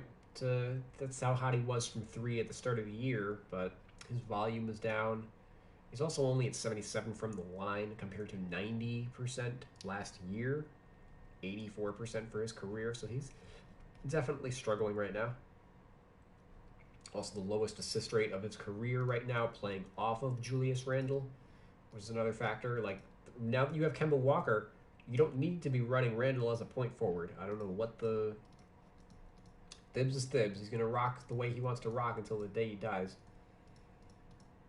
But very inflexible as a coach, I feel. And means the team is going to be about to, they're going through these struggles. They have the worst offensive the starting unit in the NBA, but he's just riding it out. He's not going to make any changes. He's not very adaptive as a coach. Quickly, let's check out his spurt. He struggled to start the year, but he's been a little better of late. Had an 18-point outburst versus the Bucks and 16 points versus the Pacers. He scored in double figures 4 times in this cycle, averaging 11, 3 and 3 in 21 minutes per game, 47 from the field, 53% from 3, and 92% from the line over the cycle. So obviously, well, you would think obviously they boosted his 3-point rating, but it's only a 78. Yeah, only a 78. 39% for his career, 38% from 3 on the year, 39% last year, and he's only a 78 3-point shooter. 1 point behind RJ Barrett, 2 behind Julius Randle. All right, 2K roster team, if you're watching this, do better. I know some of y'all names. I don't want to call you out and tell you that you suck at your fucking jobs, but just make it really hard not to. Taj Gibson, he went down 2 points. Let's check that out. I guess. Gary so last Payton year, got an update. what was that? Gary Payton got an update? Probably. We'll get there when we get there. Taj Gibson, 63 from the field last year, 48 from the field this year. He does all of that in a very low shooting volume. So they just read into small sample sizes way too extremely. I don't think there was really much merit to dropping Gibson 2 points or anything like that. But whatever. The Knicks are struggling, so sure, fucking drop him. Whatever. 4, 5, so 7 Knicks changed in rating. 5 went down, 2 went up. One of those ones that went up was just a Wayne Selden position change. So that one doesn't really count. All right, LeBron is active, I guess, in the roster. I don't know if he is in real life yet. Let's check their ratings. Let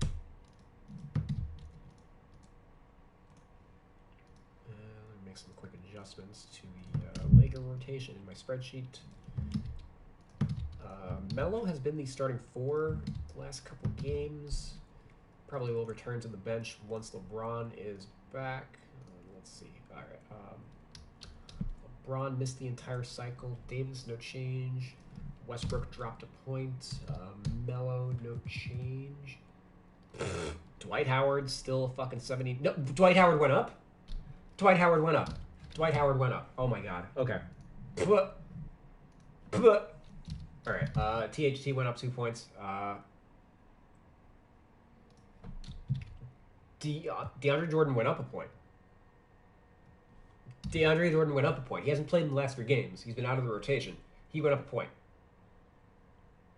The fuck are they doing? So the Lakers, for what it's worth, 8-8, went 3-5 over this rating cycle, and already a bunch of their guys have gone up.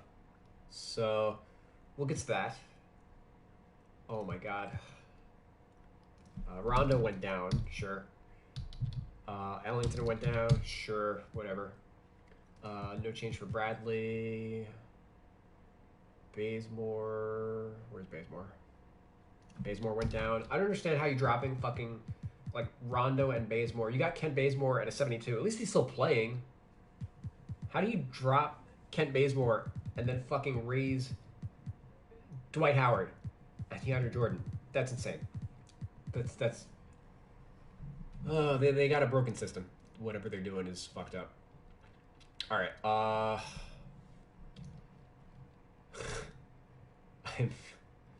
I'm incredulous right now. All right.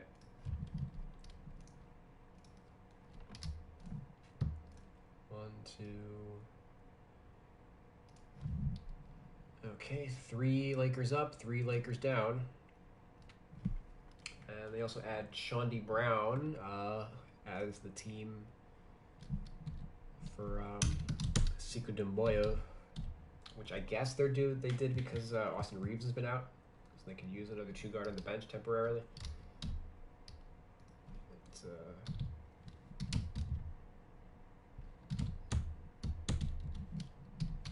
3-point shooter. Sure. Okay.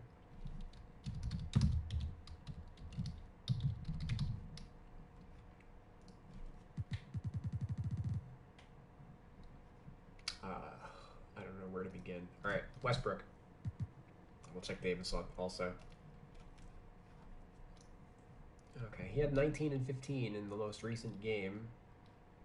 He still puts up counting stats. It's really about his efficiency. He did have a 1 for 13 shooting performance in this cycle, which certainly accounts for bad numbers. But 19 points, 8 rebounds, 9 assists, averaging close to a triple-double, but also 5.5 turnovers per game. Turnovers are a stat that in general is not talked about enough by fans.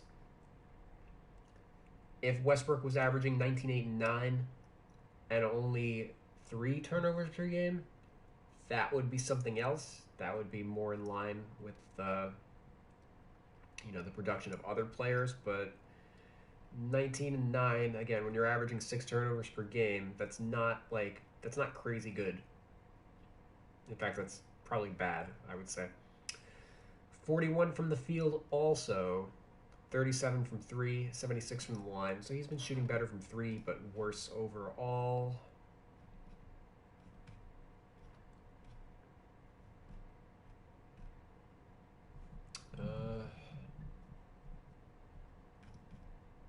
On the year, where is it? On the year, averaging 19, 8, and 9. Last year, he was at 22, 12, and 12. So his production is still down from what it was.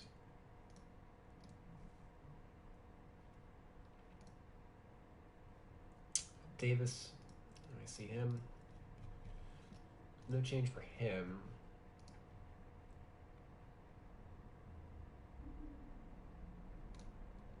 He averaged 23, 11, and 3.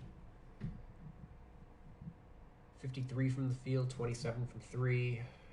Is not a great 3-point shooter. It looks like he's at least reducing his attempts. It's part of why he should be playing the 5, because he's not a stretch 4. Carmelo Anthony, I want to see him, because he's been starting the last 3 games.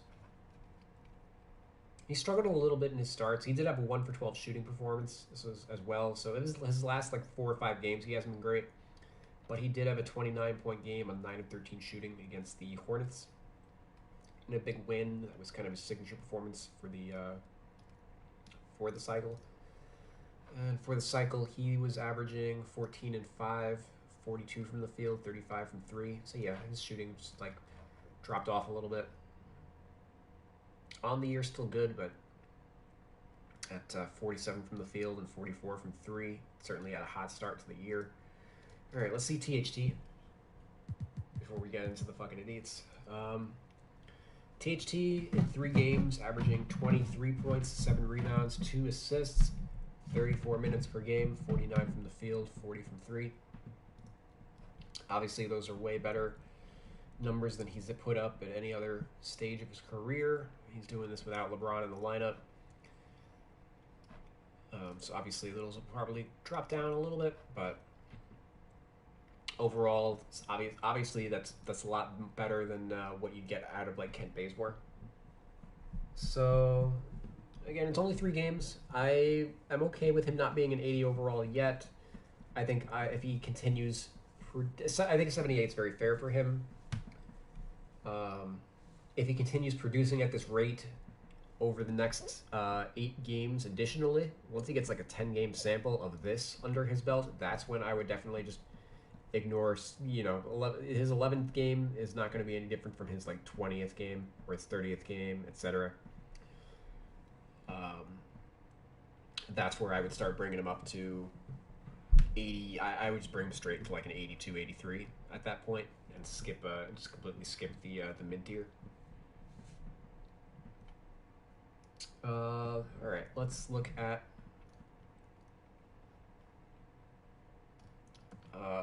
I guess Deandre Jordan. Well, okay, Dwight Howard, because he's got the higher rating. This is fucking insane. All right, Dwight Howard in this cycle. Jordan Poole. I'll check the Warriors when we get to them. Dwight Howard for this cycle, 4.6 points per game, 5.6 rebounds, 52% from the field, 13 minutes per game. 13 minutes per game, 79 overall rating. Like, that's ridiculous. He's the 5th highest rated guy on the team. And he barely plays. Okay.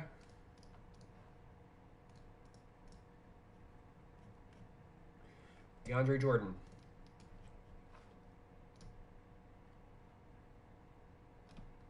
For this cycle, 11 minutes per game, 3.7 points per game, 6 rebounds, 60% from the field,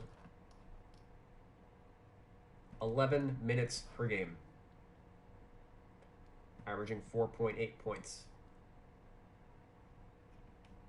And his rating went up. Do the Warriors. When I get to them, maybe.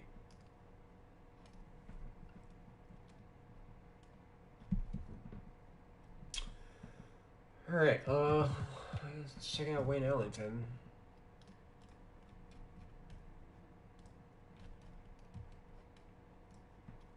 Okay, Ellington, all of his games played so far this year came in this cycle. 7 points per game, 37 from the field, 38 from 3. Not really seeing why he needed to drop in rating, playing 22 minutes per game. I get, like, he dropped 2 points, and DeAndre Jordan, Dwight Howard went up. And the fact that they're rated this high, like, the formula that they have for, like, centers is terrible. Just have all of those guys at, like, a 75 overall and call it a day. Let's see why Rondo dropped a point. Yeah, Rondo on the year shooting 33%. No explanation necessary. He shot 27% and 21 from 3 on this cycle. So yeah, pretty straightforward. All right, next, the Orlando Magic. Probably some big changes here. They're an easy team to follow because they have a tight rotation and they play all of their young guys in the starting lineup. So Wendell Carter up a point, Cole Anthony up 2 points, Mo Bamba up a point, Franz Wagner up a point,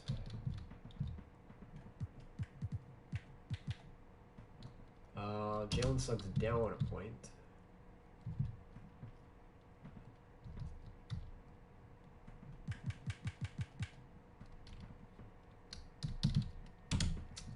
Chuma down a point,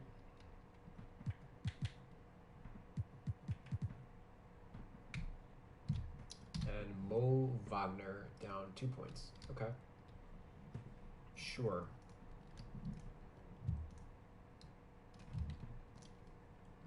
Okay, so we got 3 guys down, 4 guys up. And as far as the Magic, they're 4-11. They went 2-4 over the course of this rating cycle. I guess let's start with the bad. Jalen Suggs.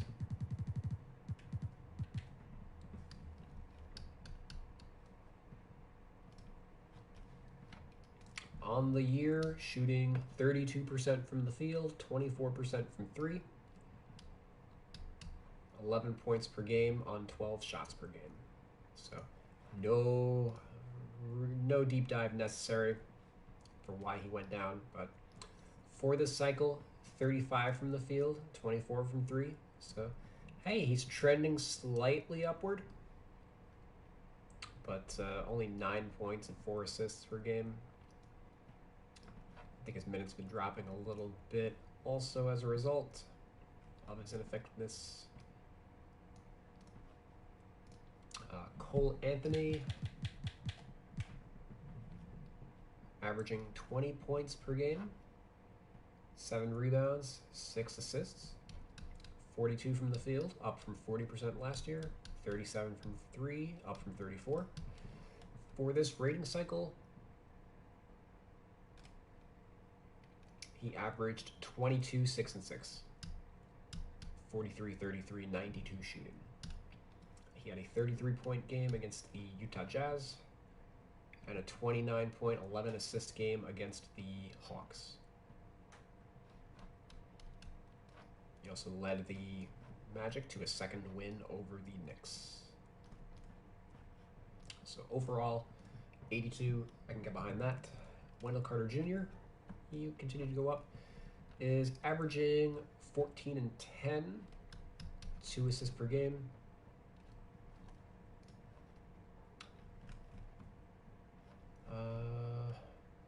26 threes in 15 games. So let's check his three-point tendency. Oh, look at that. Still a 0. Still a 0. How about that? Mo Bamba. Oh, and hold on. Carter Jr. For this rating cycle, 15 points per game, 9 rebounds, 52 from the field, 52 from 3. 2.3 threes per game on 4.5 attempts. And again, he's got a 0 3-point tendency. Okay.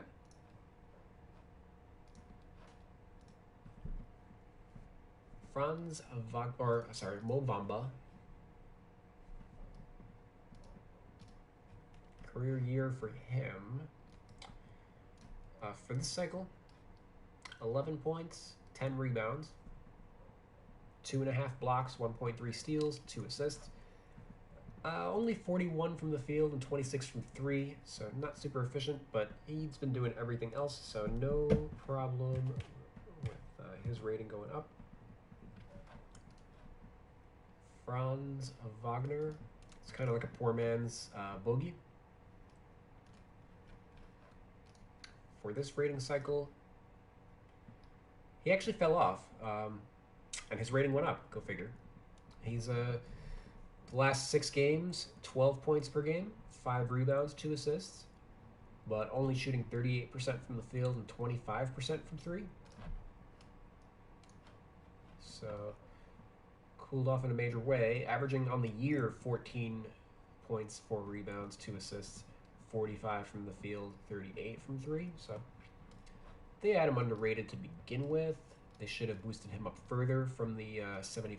They brought him from a 74 to a 76, and now he's a 77. He should have just been a 77 from the jump.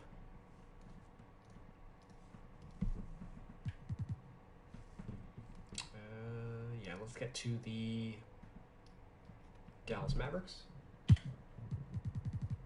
Dallas Mavericks only had 3 rating adjustments in the first update. Let's see how many they get this time.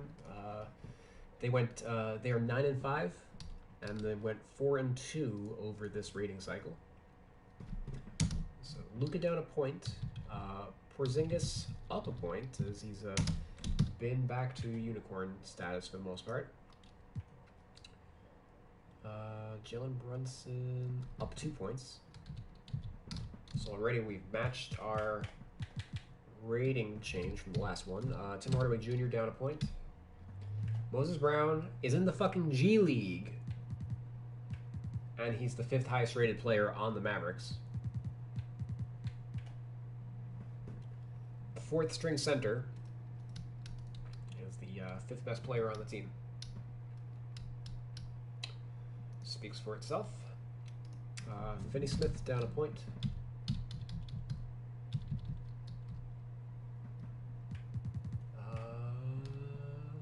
Cauley Stein down a point. But Moses Brown is impervious, it would seem. Reggie Bullock down a point.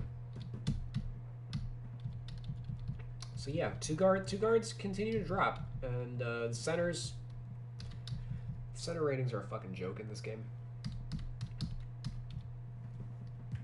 Sterling Brown at a 72. Okay, so not a ton changed. Or wait, Frank Ntilikina went up, right? Yep, Ntilikina's up a point. Okay.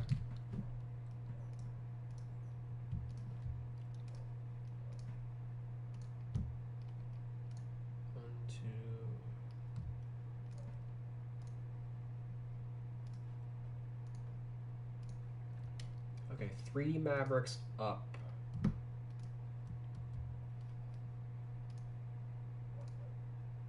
And then 4 down.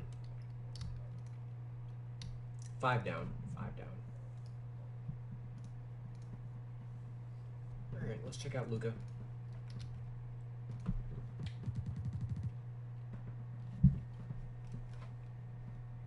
Alright, who sprained his ankle in the last one. So he might miss a few games. Or he actually missed 1 game. He might miss a couple beyond that. For the cycle, 27 points, 8 rebounds, 9 assists, only 4.2 turnovers compared to Russell Westbrook's 5.5.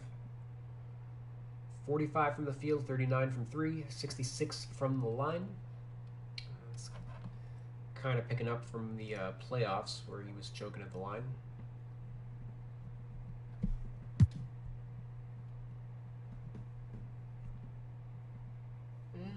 On the year, his numbers are slightly down. 25 points, 43 from the field, 31 from 3. Last year he was 48 and 35. Oh yeah, sure, drop him a point, whatever. Porzingis. On the year, averaging 19 points. He missed a couple games. So his first 3 games of the year, he shot 30% from the field, 24% from 3, 13 points per game. People were very highly critical of him.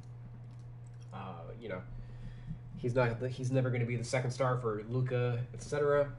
Sat out a couple games, and in the last 6 games, 23 points per game, 9 rebounds, 2.5 assists, 1.5 blocks. 31 minutes per game, 48 from the field, 40 from 3, 92 from the line. Basically, hasn't been at that level really since he played for New York. And obviously, with if Luka has to miss any time, they are going to be relying heavily on him. So let's see if he's able to keep it up. But overall, trending in the right direction.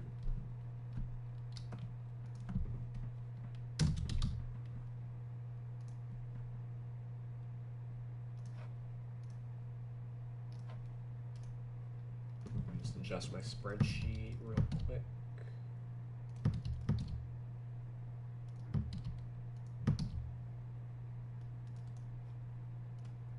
Okay. Let's head into Jalen Brunson.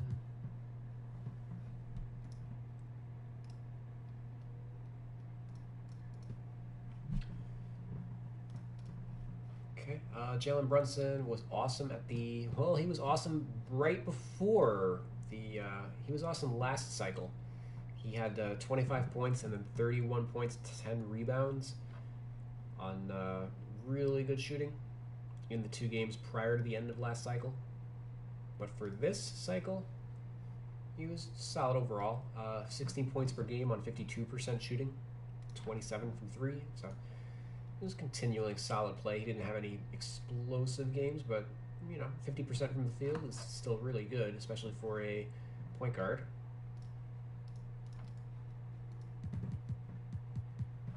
Tim Hardaway Jr., I guess, continued to struggle with his shot. Yeah, he's down to 42 from the field, 37 from 3 from last year. For this cycle, though, 44 from the field, 38 from 3. So it looks like he's trending upward, average 15 points per game. They'll probably get a little more out of him with Luka out. Finny Smith. Only had a season high 15 points against the Spurs. Hit 3 threes, but that was his only game in double figures. Obviously, he's not a scorer. He's more of a defensive guy anyway. But but he shot 51% from the field and 52% from 3 in this cycle, and they dropped his rating. So that seems like a dubious decision at best. And let's give Frank Ntilikina a little love. He's averaging 14 minutes per game this year, 42% from the field, which is by far a career high. He's at 37% for his career. He had 13 points on 5 of 8 shooting, 3 for 3 from 3 in the most recent game against the Suns, filling in for, well, I guess not filling in for Luka, but playing more minutes because of that. Obviously, Jalen Brunson started in the absence of Luka.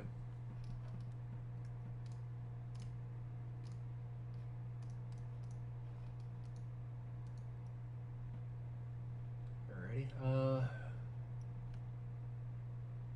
That's Dallas. I don't hate what they did. Aside from this Moses Brown bullshit, like the rest of their changes are mostly fine. Aside from, I guess, Finny Smith going down. All right, Kevin Durant goes up in rating. Somebody was talking about that before as a controversial decision. Probably not too controversial, though. KD's shooting 57% from the field. He shot 54% last year, so any improvement to his already ridiculous efficiency is, you know, kind of nuts. He's been carrying the Nets, who are 11-5, and they went 6-2 over this update cycle, so certainly not crazy for that to happen. But I guess let's actually do the rest of the team first. All right, so Durant up 1, Harden down 1. That's a curious one for me, as I think it's the time to stop dropping Harden's rating. But we'll take a little look at that. Patty Mills goes down, which is weird. Bembry goes up 2. It's fine. He's been the 8th man on the team. Joe Harris has a lower rating than DeAndre Bembry. Okay, sure. You guys may want to reconsider. Again, this is because the formula difference. The example number 65, that shooting guards are way too low in this 2K. Or whatever the disparity was before, it's even worse now. That's fucking insane. Also, if you got Bruce Brown with a lower rating than DeAndre Bembry, maybe you want to, like, I don't know. I could talk about some of their decisions until I'm blue in the face, but Bruce Brown drops 2 points in this update. Sure. Blake Griffin also drops. So everybody except Durant dropped. Paul Millsap drops 3. I'm fine with that.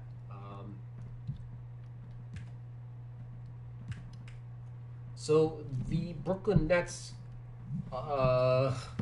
went 6-2 over the last 2 weeks, and everybody on the team went down in rating except for Kevin Durant and DeAndre Bembry. 6 players went down in rating in this update. Oh no, sorry, 7. I didn't see Javon Carter up there, who was a 73. 7 players went down in rating for the Nets. These guys are awful at their job.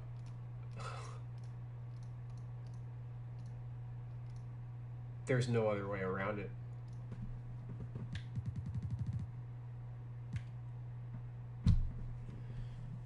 Okay, so yeah, KD over the cycle, 29 points per game, 7 rebounds, 5 assists, 54 from the field, 48 from 3, 91 from the line. Sure, I have no problem with him at a 97.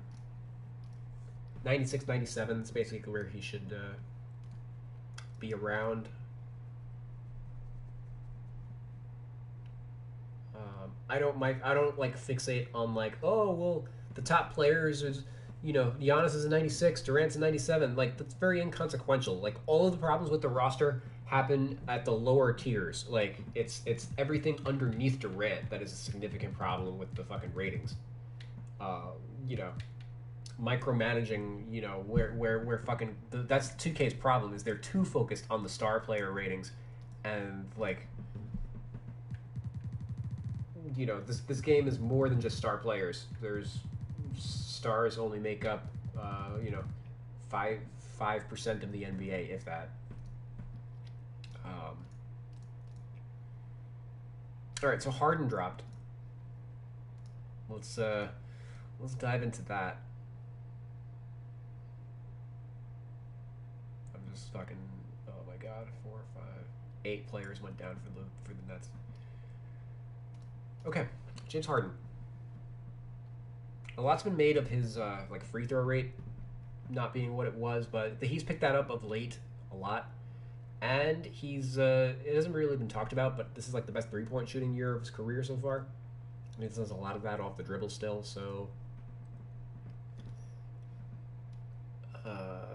I think the reports of his demise have been a little overstated. For this update, he averaged 22 points per game, 47% from the field, 39% from 3, also chipped in 8 rebounds and 9 assists per game. And they dropped him in rating.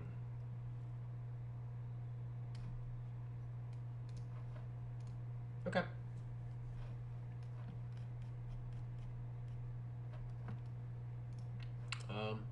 He's also actually getting to the line currently at a higher rate than he did last year. So we can move past the him not getting to the line. That portion of the season is over. I think he's recovered from the hamstring, etc. That's pretty clear at this point. So yeah, they should not be continuing to drop in rating. He's likewise a big part of the Nets' record and success. Patty Mills has been starting for Joe Harris the last 2 games. Harris is sidelined with an injury. He had 29 points against the Thunder. He had a career-high 9 threes, 9 of 12 from 3, and then had 21 points, 6 of 12 from 3 against the Cavs in the last game. And this is a guy that they dropped in rating. Obviously, he was a little more erratic in the other games. Averaged 11 points. Only shot 38% from the field, but was 44% from 3.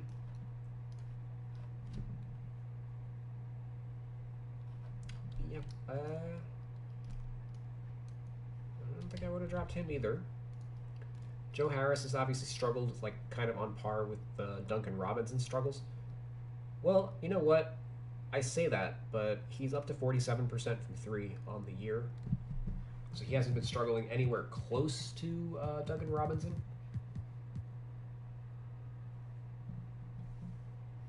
Duncan Robinson's at 34% from 3. Joe Harris is at 47%, and he led the league with 48% last year. So I'm not really seeing the need to drop Harris either. He had 24 points on 9 of 12 shooting and 6 of 8 from 3 against the Pelicans. For this cycle, he shot 57% from 3, 58% from the field. So, yeah. Okay, go fuck yourselves, 2K. You're fucking garbage. Bembry, he's one of the other guys that went up. Where is the 2K22 ratings database? Bembry shot 52% from the field in this cycle. That's on a very low sample, of course. He doesn't really shoot very much. 3.5 shots per game in 20 minutes. So you shouldn't be reading too highly into his percentages or anything. I don't get why he would rate higher than Joe Harris. That's fucking insanity. Or Bruce Brown. Also, for what it's worth, Bruce Brown should be the 3 and Durant should be the 4. Durant has been backed up by Paul Millsap. That is very clear when you look at the team's lineup data.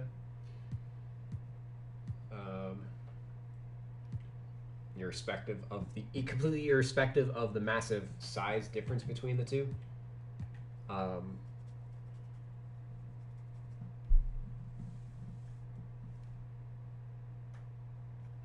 Bruce Brown shooting 48% from the field on the year. That's down from 56%, but again, small samples, doesn't really fucking matter. or low volume rather. It doesn't really matter. He's shooting 47% and 40% on three in this cycle. 8 points per game, 5 rebounds, 2 assists, 1.8 steals. Yeah, don't know why he dropped. Aside from 2K just not being particularly competent at their job. Yep. All right, that's very disappointing. Nuggets.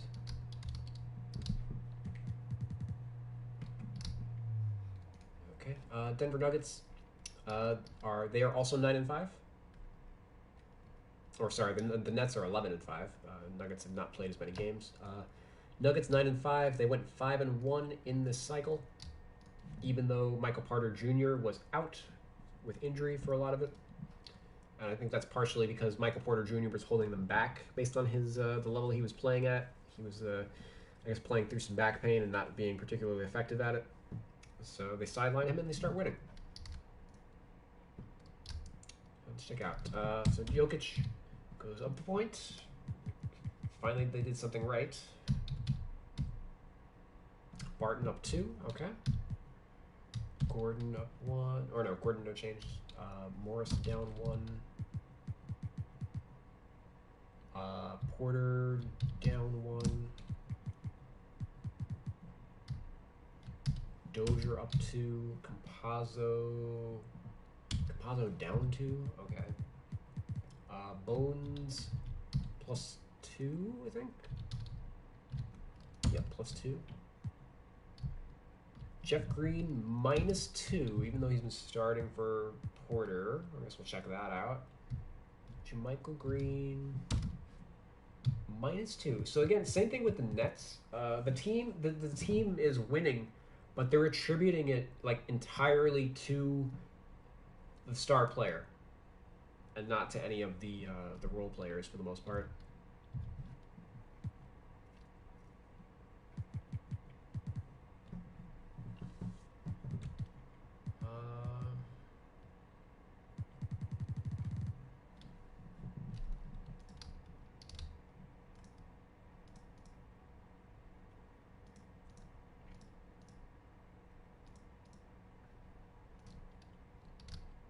I may order dinner, or not dinner, it's early, it's lunch. I think I'm going to order lunch, and then I'm going to keep working, but I'm going to go pick it up. So when I do that, there will be a 10 to 15 minute intermission. I'll probably keep working while I eat. Just be a little less talkative.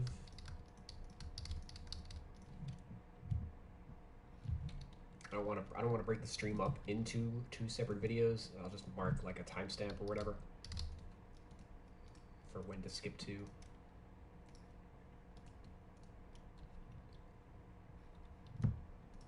If you're watching the replay or whatever.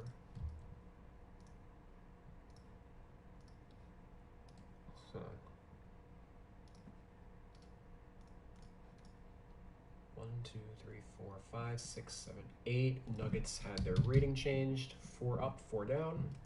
Again, they went 6-1 in this update, or 5-1 in this rating cycle. So let's check out the Joker. Goes up finally, on par with all the other MVPs, but they boosted Durant past that. For this rating cycle, Joker, 28 points, 15 rebounds, 7 assists, 59% from the field, 35 from 3, 66% from the line is the one chink in his armor.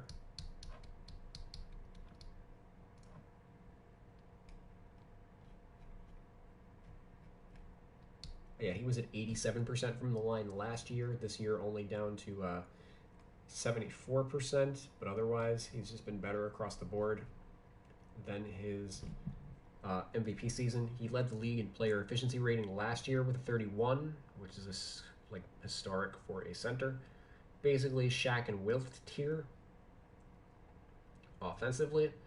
This year he's at a 35.5 player efficiency rating. That will drop throughout the year, but that's wild, to say the least. We've never seen a center like this who has like such control of the game offensively before. All right, Will Barton. He's been the second best guy in the Nuggets for the most part. He's averaging 16 points per game, 40% from three, 47 from the field. All of those are way up from last year when he was kind of banged up a little bit. Speaking of banged up, though, he hasn't played the last 2 games, but for the 4 games he did play in this cycle, he averaged 19 points, 6 rebounds, 4 assists, 46 from the field, 45 from 3. He did have a 30-point game where he shot 11 of 19 and 6 of 9 from 3. Also had 25 points on 9 of 14 shooting, 7 of 9 from 3. So he's been very efficient as the next best scorer next to Joker. And was only 2 of 11 with 5 points in the most recent game against the Hawks. And hasn't played since then. I didn't catch wind of how he got hurt or what he aggravated or whatever. But maybe his poor performance in that game is kind of indicative of whatever happened. Monty Morris. His production is actually slightly up from last year. He's averaging 11 points, 4 assists per game. In this cycle, averaged 12 points, 4 assists, 48% from the field, 28% from 3. So again, they're just looking only at the 3-point rating and nothing else really. They don't change a ton. They don't change defensive ratings or anything. They just fucking change the same like 6 ratings on a week-to-week basis. So Morris goes down. It doesn't really make sense, as is the case with a lot of the rating changes we've seen so far. PJ Dozier does make sense at least, but he was super underrated to begin with. He should not have been a 72, and now he's a 74 on par with PJ Tucker, likewise another underrated 3-and-D player. Tucker had 2 12-point games, both were season high most recently. For the cycle, 40% from the field, 35 from 3, so it's not like his play really stood out, just like a kind of course correction for like he should have been higher to begin with. Coming into the year, Campazzo looks like his shooting fell off a little bit for the cycle. 42% from the field, but 42% from 3. Only 4 points per game, 12 minutes per game.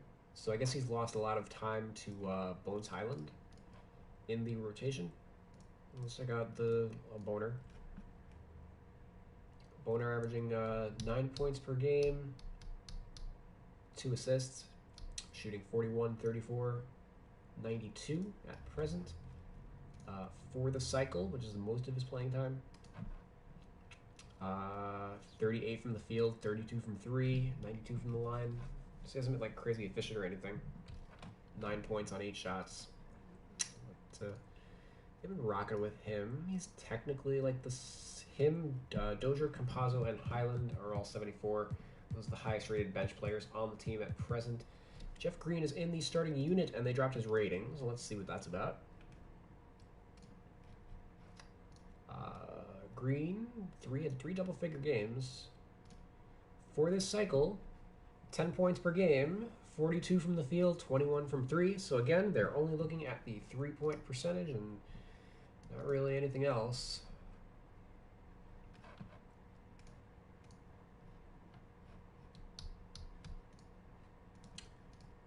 And that's it, right? Yep. I guess we could look at Michael Green. He also dropped Michael Green in this cycle. 48 from the field, but only 18 from 3. So, yep, again, the only thing they are looking at is 3-ball to determine the value of a player. Let's move on to the Pacers. Before I do that, let me make my, where's my phone? I'm going to make my phone call and order my food, so muting my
back. I'll probably do another team or two before I run out to grab my food.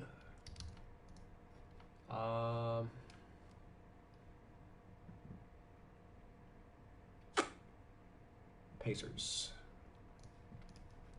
All right, Pacers, 6 and 10. They went 3 and 4 over the cycle. Sabonis dropped a point. Brogdon up 2 points. LeVert, no change. Turner up 2 points. Okay, so despite the Pacers kind of middling around 500, they have 2 players go up 2 points. Duarte goes down a point. I did say that they overshot his rating a little bit last cycle. Or last update, I should say. Torrey Craig down a point. Brissett down a point. I think no more changes, right?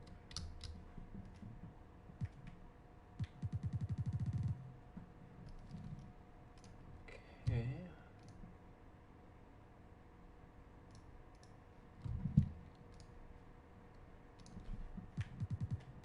Where's what's his face? Justin Holiday. Oh, Justin Holiday went down a point. Like, go fuck yourselves, 2K. He's the fucking 6th man on the team.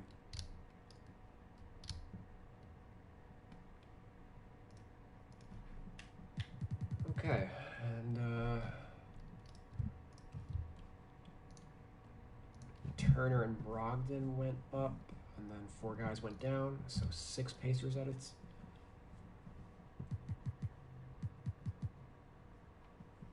All right, starting with Sabonis.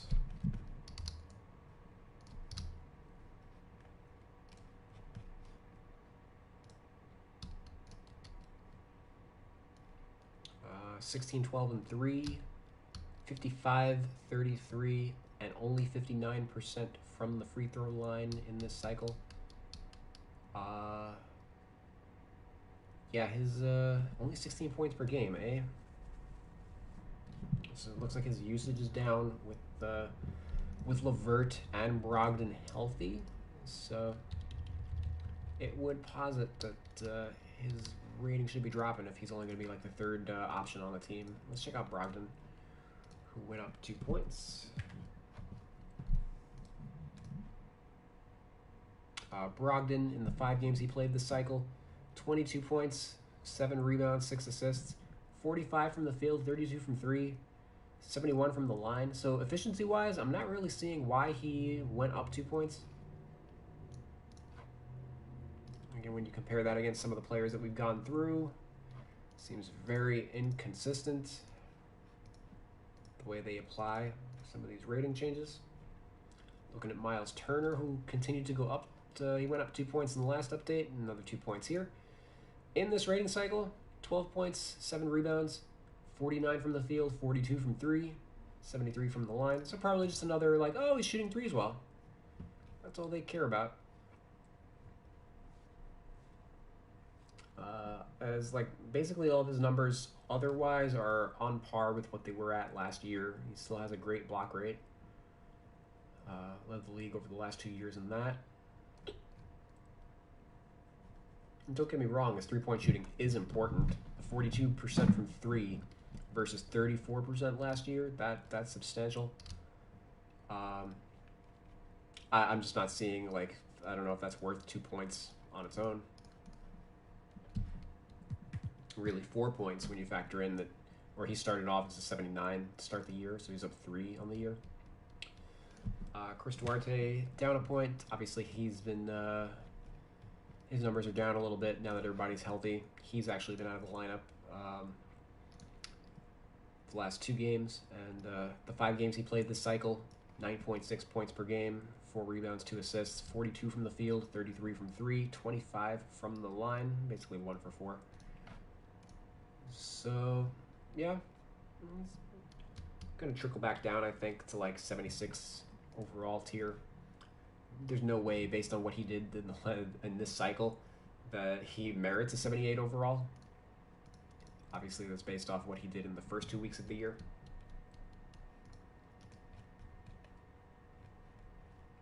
And, yeah, I think that's going to cover it for the Pacers.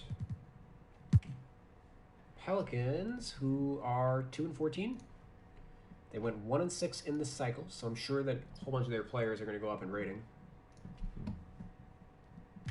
Well, nothing for Jonas or Ingram. Graham went up a point. Alexander Walker is down 2.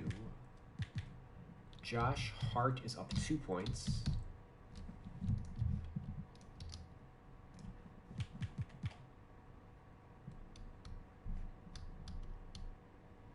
Oh, Garrett Temple's up 1 point. How gracious of them. Sato's down a point.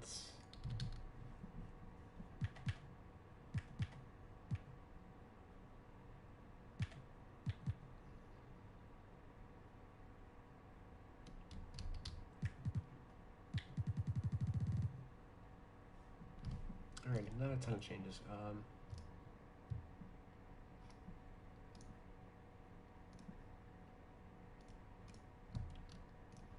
But 3 guys up, 1 down for a team that's 2-14.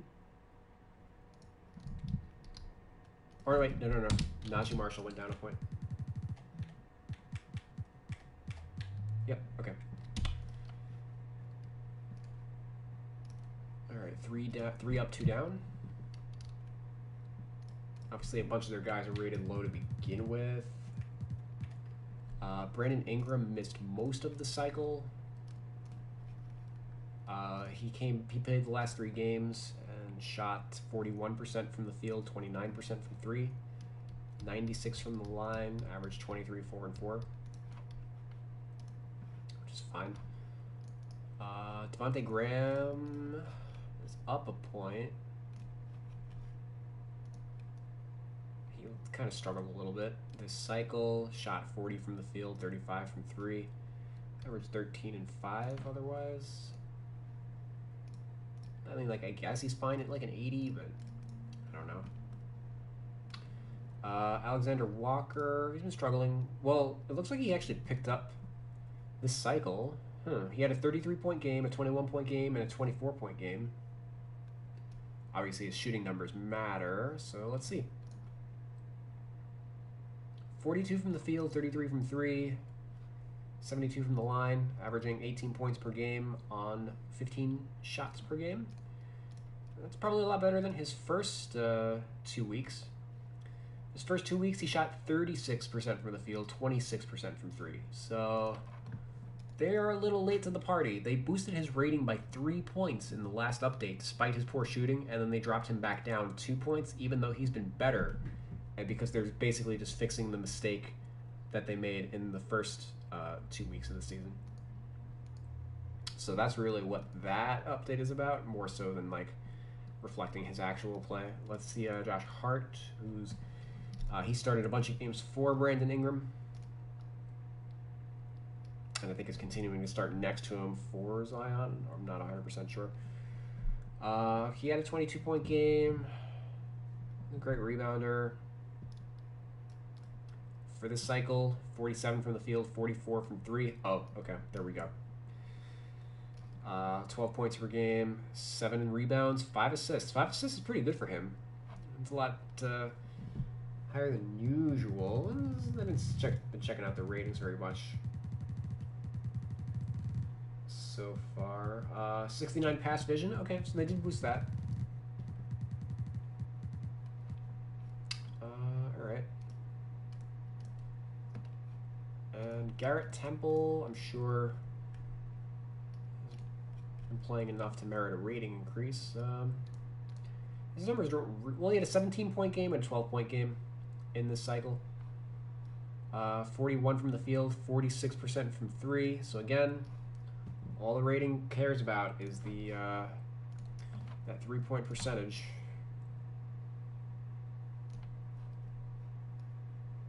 All right, let's go to Pistons. Pistons 4-10, but they are 3-3 over the cycle. Connington recently returned to the lineup, so obviously he gets a bulk of the credit, I think, for their the Pistons being a better team. In the last 7 games, He's averaging 16 points per game, 6 rebounds, 4 assists, 39 from the field, 33 from 3, 88 from the line. So they're pretty solid numbers. I would peg him as the third best rookie so far, especially if the team is going to start winning some games with him around.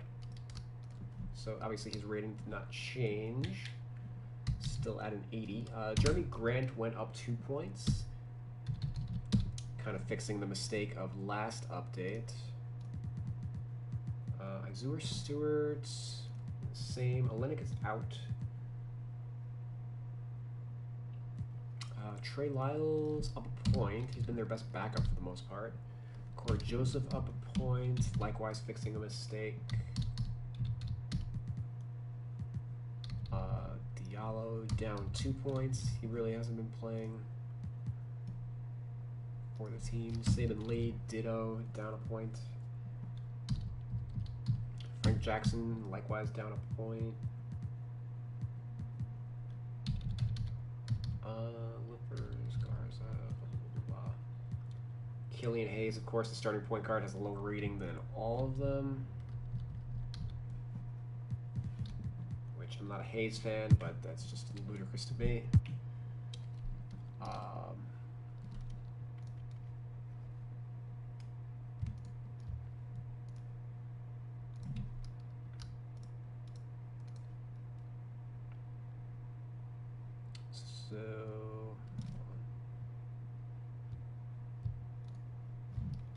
Okay, 3 players up, 2 down, it looks like. For the Pistons, let's check out Jeremy Grant before we move on.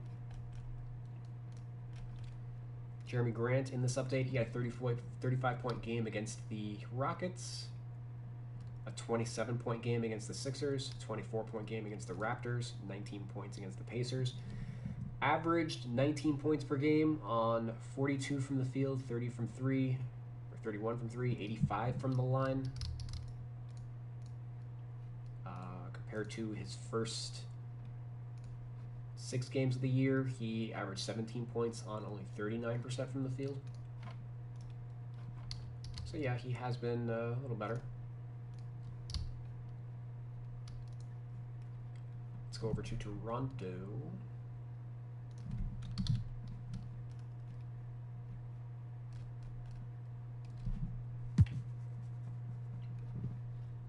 Toronto Raptors, 7 and 8.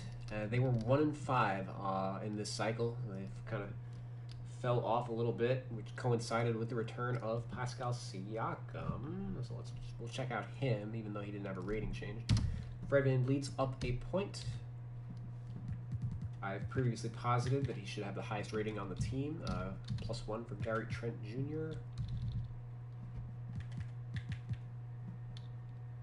V is up 2 points, okay. Goran Dragic, no change.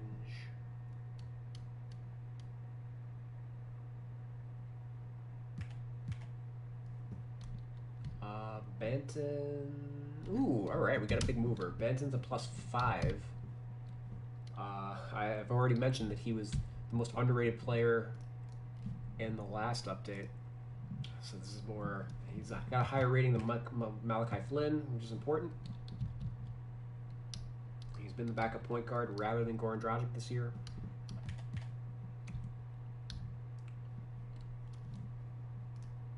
Okay, so curiously,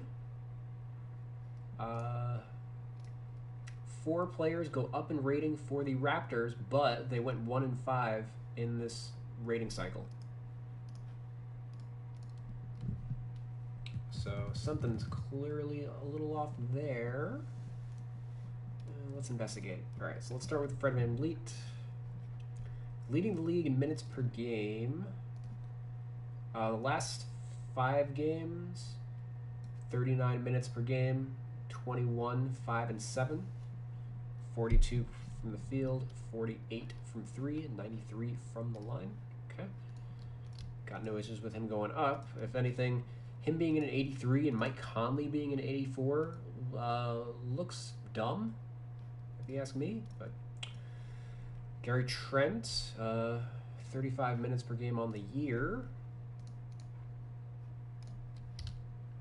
Over his last 6 games, 18 points per game.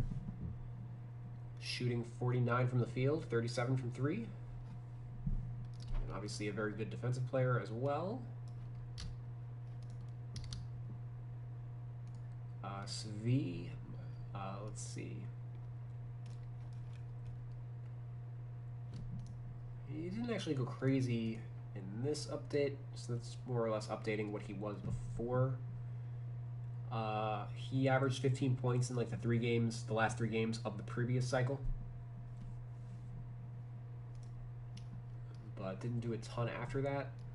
Averaging 5.5, 41% from the field, 33% from 3 over the 6 games he played this cycle. So for him to go out 2 points is kind of stupid.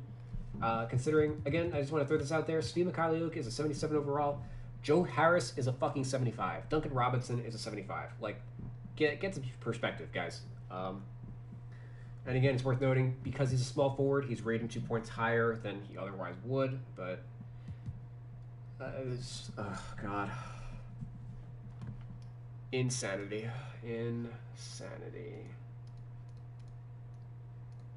If anything, maybe his actually, so his numbers may not have even changed. He had a position change in this update, it looks like.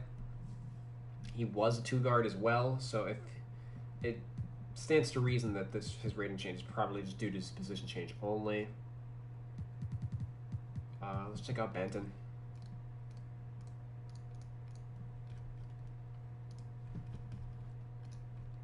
He had a 12-point game and an 11-point game in this update. 50% from the field, only 20 from 3. He's not really a great shooter. He's kind of like a poor man's Evan Turner. All right, no changes for Barnes or Siakam. Barnes averaged 14 points in this cycle, shooting 46 from the field, did not hit a 3, but did shoot 90% from the free throw line. He's only hit 2 threes on the year. What's his 3-point tendency? 24 points higher than Demarco Rosen and Wendell Carter Jr. Interesting. Okay, noted. And let's check in on Pascal Siakam, who played 4 games so far this year. He is averaging 17 points per game, 50 from the field, 39 from 3, 7 rebounds, 4 assists. So pretty solid. I wouldn't dock his rating or anything. I think the Raptors are otherwise pretty reasonable, but yeah, this Svi going up was the head scratcher of this team. All right, let's go to the Rockets. And I think I'll make this my last team before I jump out for my lunch. 1, 2, 3, 4, 5, 6, 7. I've got 8 more teams to go, but I'd rather it's healthier for me to eat.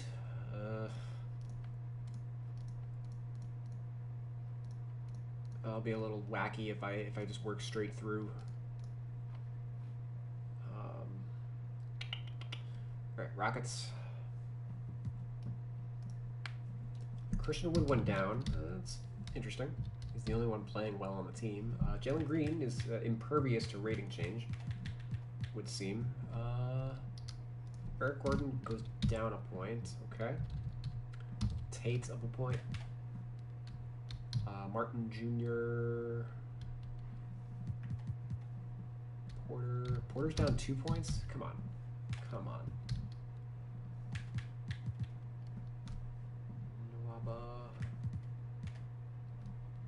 Oh, good. They've got G.J. Augustine lower than... oh, look, again, a small forward being rated too high. Go figure.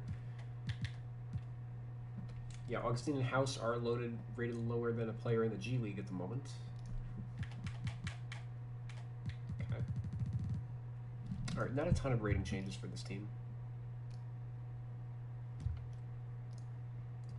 We got 3 players down. No, 4 players down and 2 up. 1 up. Math is hard. Hold on.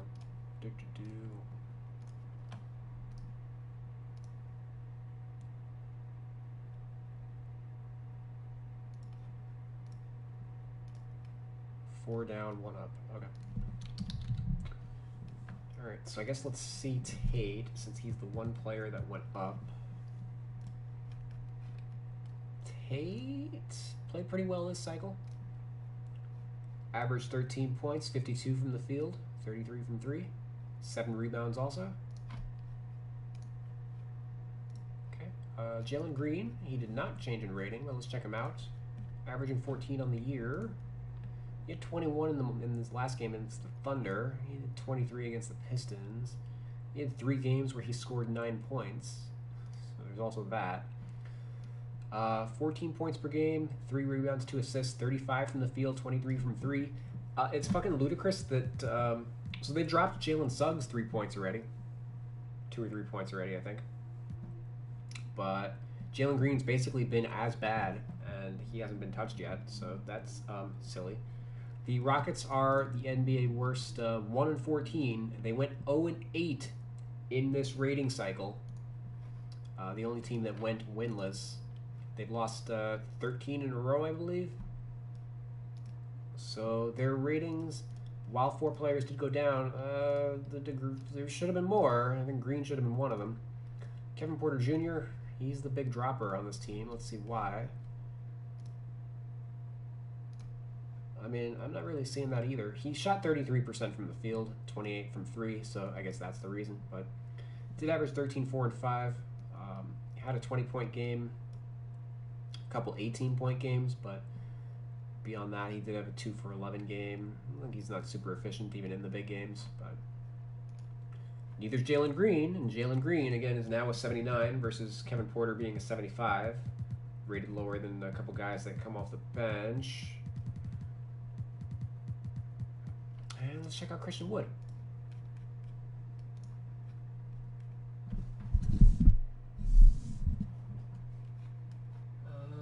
Looks like Wood did struggle in this cycle. Wood, 12.5 points per game, 39 from the field, 23 from 3. Did have 10 rebounds, 2 assists. Okay, so he made... I thought he might have been doing well. He made comments that like he wasn't getting the ball enough, and I guess that he hasn't been shooting terribly well when he's gotten the ball, but I think Jalen Green is probably killing the offense to a pretty sizable degree. So yeah, it did make sense for Wood to drop in rating, and you could make an argument that he should have dropped even more than this. It's just asinine to me that everybody else on the team is dropping except for Jalen Green. Jalen Green's not the second best. Jalen Green might play the most on the team, but like he's fucking terrible. Has a 7.8 PER, 48 true shooting on 23 usage. Obviously, the team is going through their lumps. They've got a young backcourt, and they're not trying to be a good team right now. But because of that, like, just drop his rating. All right, I will be back in about 10 minutes, 10, 12 minutes. Anybody that's watched so far, thanks for hanging out. I'm going to keep it running. I won't be... Yeah, I'll be back.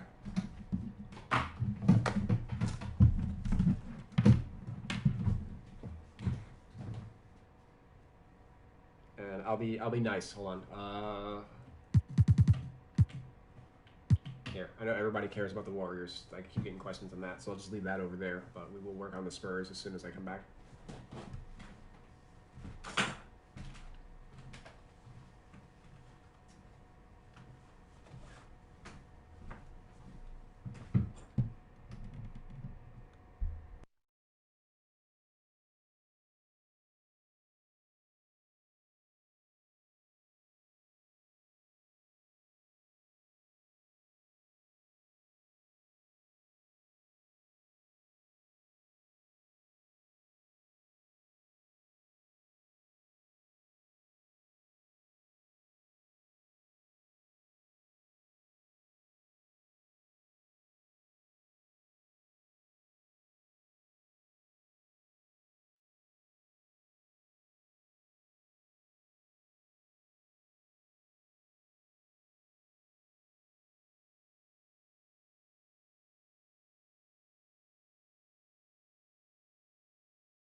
Alrighty.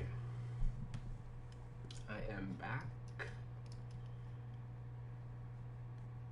I was able to eat a little bit. So let's power through the Spurs.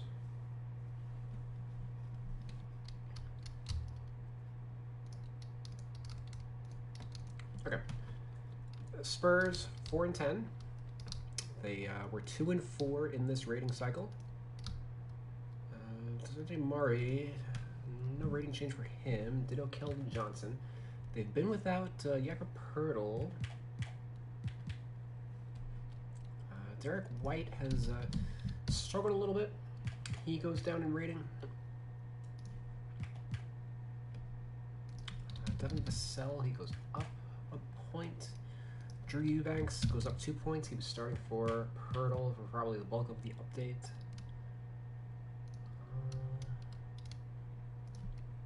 Forbes is down a point. Is this really it?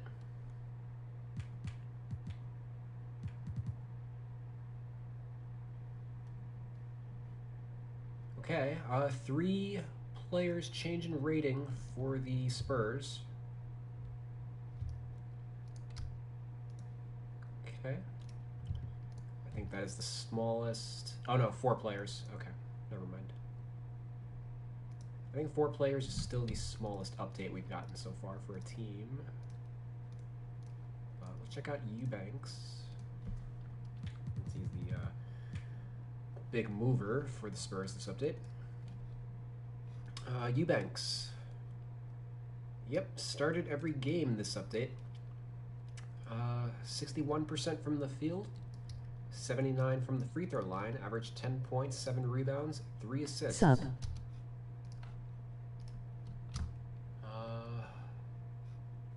So yeah, that all that makes sense. Hey, what's up, Rex? You make the best roster update. Thank you, appreciate that. Let's check out Derek White. Derek White, he had 19 points in the most recent one against the Clippers, but he did also have an over 10 game against the Thunder. Followed that up with a 2-point game against the Kings and a 5-point game against the Mavericks, so certainly he has been struggling a little bit this year. On the update, or during this rating cycle, 8 points, 5 assists, 32% from the field, 24% from 3. Pretty easy to see why his rating dropped, and I'm just kind of shocked that it only dropped 1 point compared to some of the others that we've seen. Part of it is, again, because the shooting guard algorithm is kind of out of whack. They value Derek White's a point guard by nature, so he's got a high ball handle rating. They weight a lot of that into the shooting guard overall formula, and that really shouldn't matter as much anymore. It's not super important for a 2 guard. So let's check out Devon Vasel, who has really been the 6th man for the Spurs this year. He had a 20-point game, a 19-point game. Averaged 12 points in 6 games this cycle. 26 minutes per game, 46 from the field, 45 from 3. He's been playing pretty well. Let's go to the Suns, who have the opposite situation as the Rockets. They are 11-3, and they went 8-0 in this rating cycle. So you would think that a whole bunch of their players are going to go up in rating, but we'll see. Yeah, and it looks like nobody went up in rating. Chris Paul, Devin Booker, DeAndre Ayton all have the same rating that they had last cycle, as does Michael Bridges. So who actually changed in rating on this team? JaVale McGee went up a point. Okay. Frank Kaminsky went up a point. Okay. Jay Crowder did not go up a point. Now rates lower than this backup centers. Okay. Campaign, nope. Cam Johnson went down.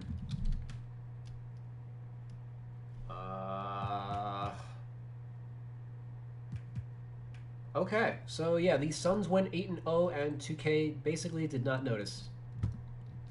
attributing it all to two backup centers.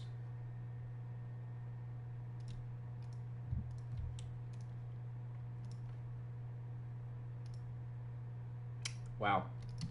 Okay. Three edits, three rating changes on this team is the lowest in the NBA so far. Looks like I am given the 2K an F for the Suns this cycle. Let's check out some of the stats for the players whose ratings did not change. All right, Chris Paul. In this rating cycle, averaged 15 points per game, 10 assists, 3 steals, 45 from the field, 29 from 3, 89 from the line. Had a couple 21-point performances, also a 12-assist game, a 14-assist game, two 13-assist games. Okay. Devin Booker.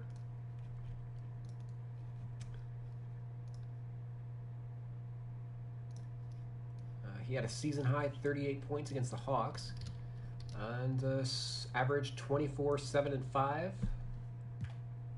47 from the field, 44 from 3. His rating didn't go up. Okay. DeAndre Ayton. I believe he missed a couple games. Yeah, he missed 5 games in this cycle. So can't really go off a ton, but he did have, he's averaging 19 points, 12 rebounds in the 3 games that he did play this cycle. Bridges.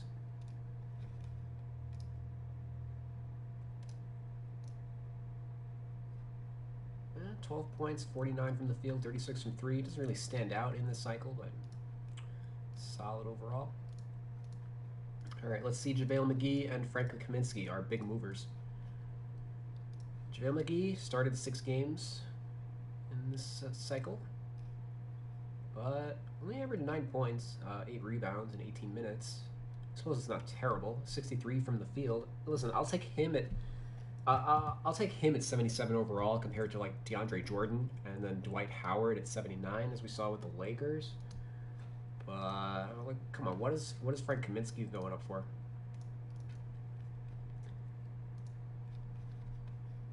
Yeah, Frank Kaminsky had a 31-point game against the Portland Trailblazers.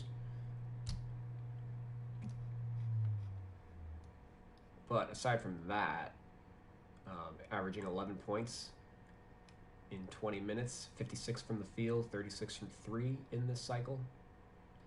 Basically, like, had a really good 3-game stretch where he averaged 19 points. But aside from that, you know, obviously he's not a good defender or anything like that. Okay, OKC. And they've been a lot better than expected. They are 6-8 right now. They went 5-2 during this rating cycle. Like, they had an easy-ish schedule. Like, they played the Pelicans twice, the Rockets as well, and the Spurs. But they also beat the Lakers.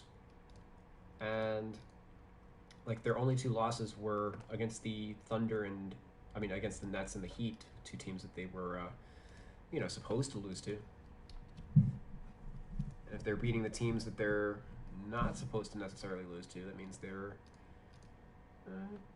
maybe not as bad as people thought they were. So Shai Gilgeous-Alexander, of course, didn't go up in rating.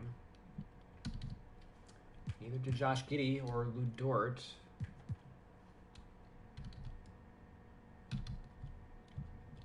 Nope, nobody. Nobody.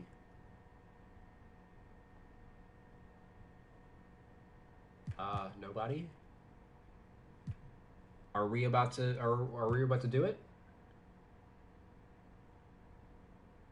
Kenrich Williams, nope. Baisley. Okay, we almost made it the entire team without a single rating update. Darius Baisley went down 3 points, which is fucking insane. Jerome went down a point. Okay. Watson, Christian Wiggins. Okay, wow. Okay, we have a new low for the year. 2 players with rating changes on the OKC Thunder in this cycle. And again, they went 5-2 this rating cycle. Let's see why Darius Bazley bottomed out. He was erratic in the last 3, but overall, well, during the cycle, 10 points, 7 rebounds per game, 41% from the field, 48% from 3. Why the fuck did they drop his rating 3 points?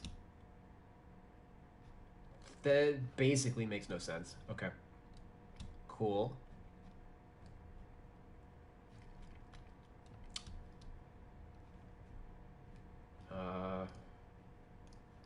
Okay. Yeah, I'm not even going to bother checking Tiger Rome. That's ridiculous. Let's see what Shea did during this cycle. Shea Gilgeous-Alexander averaged 19, 5 and 6, 39 from the field, 30 from 3. Not his greatest shooting lines. So who's been doing it for the team, if not him? Let's check out Josh Giddey. He's been one of the better rookies this year. Josh Giddey, he hasn't really been doing it either. 7 points per game, 32 from the field, 19 from 3. Notable that his rating didn't drop. Pretty surprising, actually, when you look at that.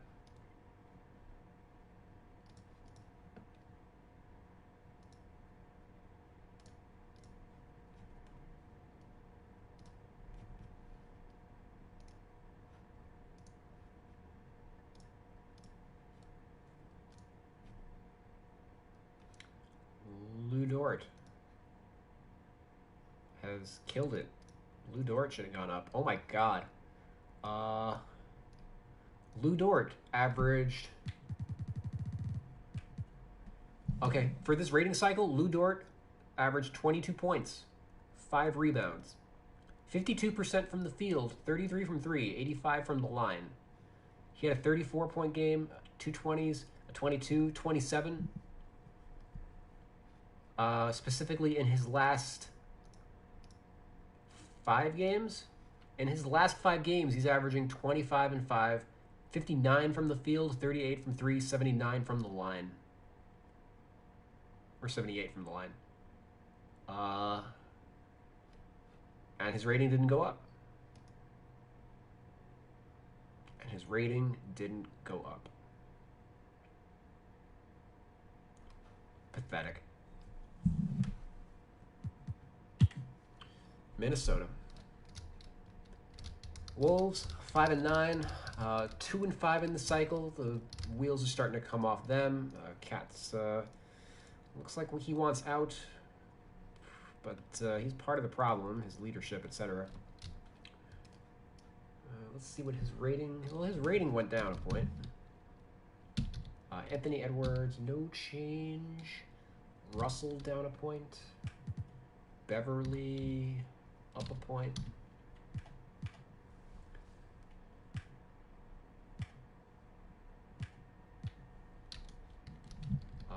McDaniel's down a point.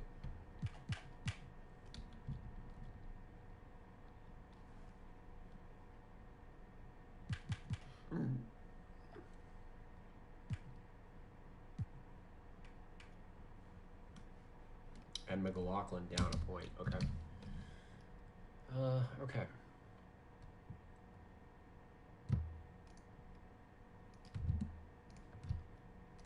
All right. 4 players down for Minnesota.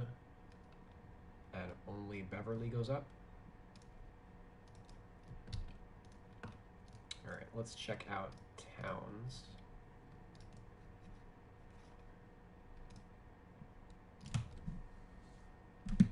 Towns in his last 7, 22 points per game, 9 rebounds, 3 assists, 36 minutes per game, 51 from the field, 42 from 3, 89 from the line. Not really seeing like a compelling reason to drop him. D'Angelo Russell, probably don't need much reason to drop him. He was all right in this cycle. He had a 30-point game, 22-point games. He didn't shoot terribly well. 41 from the field, 36 from three, 94 from the line at least. But he averaged 21 and 7, 21 points, 7 assists, and they dropped his rating to an 80, on par with like guys like Devontae Graham, etc. I don't know. That's foolish. That one's not adding up for me. And Pat Beverly, let's check him out because he's the one guy who went up on the team. I know he's been starting. Yeah, he started every game in this cycle. 44 from the field, 23 from three. So I haven't been shooting particularly well, but all solid all around. 8 points, 5 rebounds, 4 assists. Obviously, like he also play 4 fouls a game. He plays some kind of defense. We'll say that. But on the year, he is shooting 47% from the field, so being carried a little bit by his early start. And they're dropping Jaden McDaniels because he's no longer in the starting lineup anymore, making way for Pat Beverly.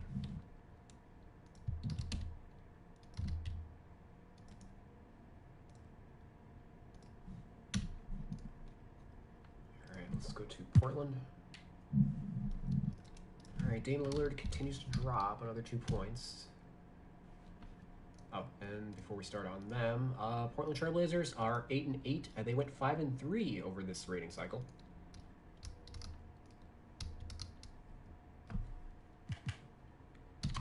Powell goes up 2 points, so clearly he stepped up a little bit in Lillard's struggles. Nurk is up a point.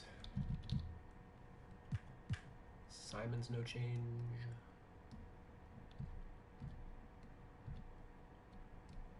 Nasir Little up a point. Covington no. Snell down a point. Oh, so he doesn't share the same rating as Robert Covington anymore. How generous of them.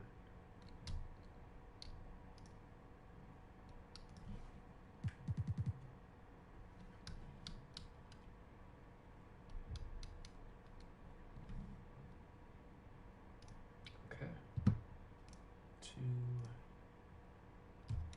3 players up for the Blazers. And then 2 down.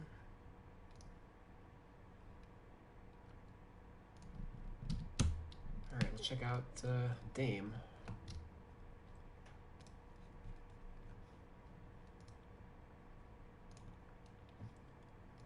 Dame shooting it a little better for this rating cycle. Averaged 21, 5, and 8. Not his usual numbers, of course, but it's still better than what he did at the start of the year. So 21, 5, and 8, 42, and 34, 85 shooting split. He started off the cycle with 4 points and 11 assists on 2 of 13 shooting, but he was good after that. Over his last 6 games, he averaged 24 points on 45, 38 shooting. So really just getting dragged down by that one bad game against the Pacers. I think he's more or less back to normal. Like, that's what those numbers look like to me.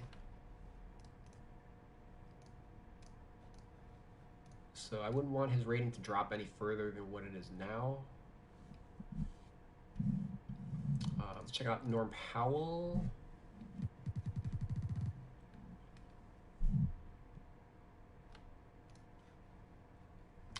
Powell's averaging 17. Well, he's shooting 44% from 3 on the year, so that's basically where that is. But he didn't blow the socks off anybody in this one, in this cycle.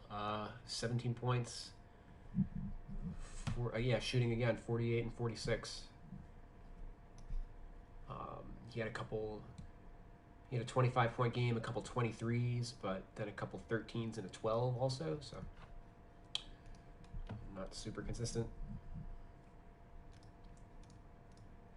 Let's check out Nasir Little. He had a couple 13-point games. He had a 13-point, 14 rebound, game against the Rockets in extended minutes when obviously, the Rockets obviously are terrible, so they can afford to give him a little extra run there. 8 points, 44% from the field, 23% from three for this cycle. So didn't shoot it terribly well, but continues to produce. All right, let's do the long-awaited Warriors. JK, let's skip to the Wizards. I'm going to finish off with the Warriors since they are hotly requested. Wizards.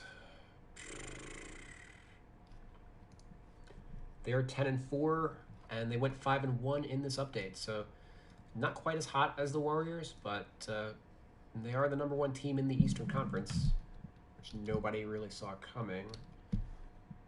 Bradley Beal, 89. Dinwiddie, no change. Harrell, up a point. Kuzma, no change.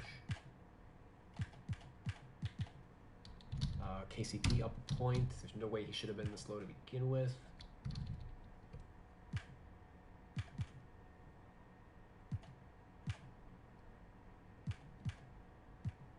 Okay. All right, well, the Wizards are the top team in the Eastern Conference, but 2K has not realized that yet, as only two players had rating changes, Harrell and KCP. In terms of Harrell,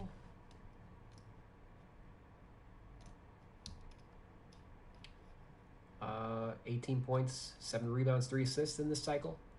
24 minutes per game, 68% from the field, 79% from the line. So did everything he reasonably could. And KCP, he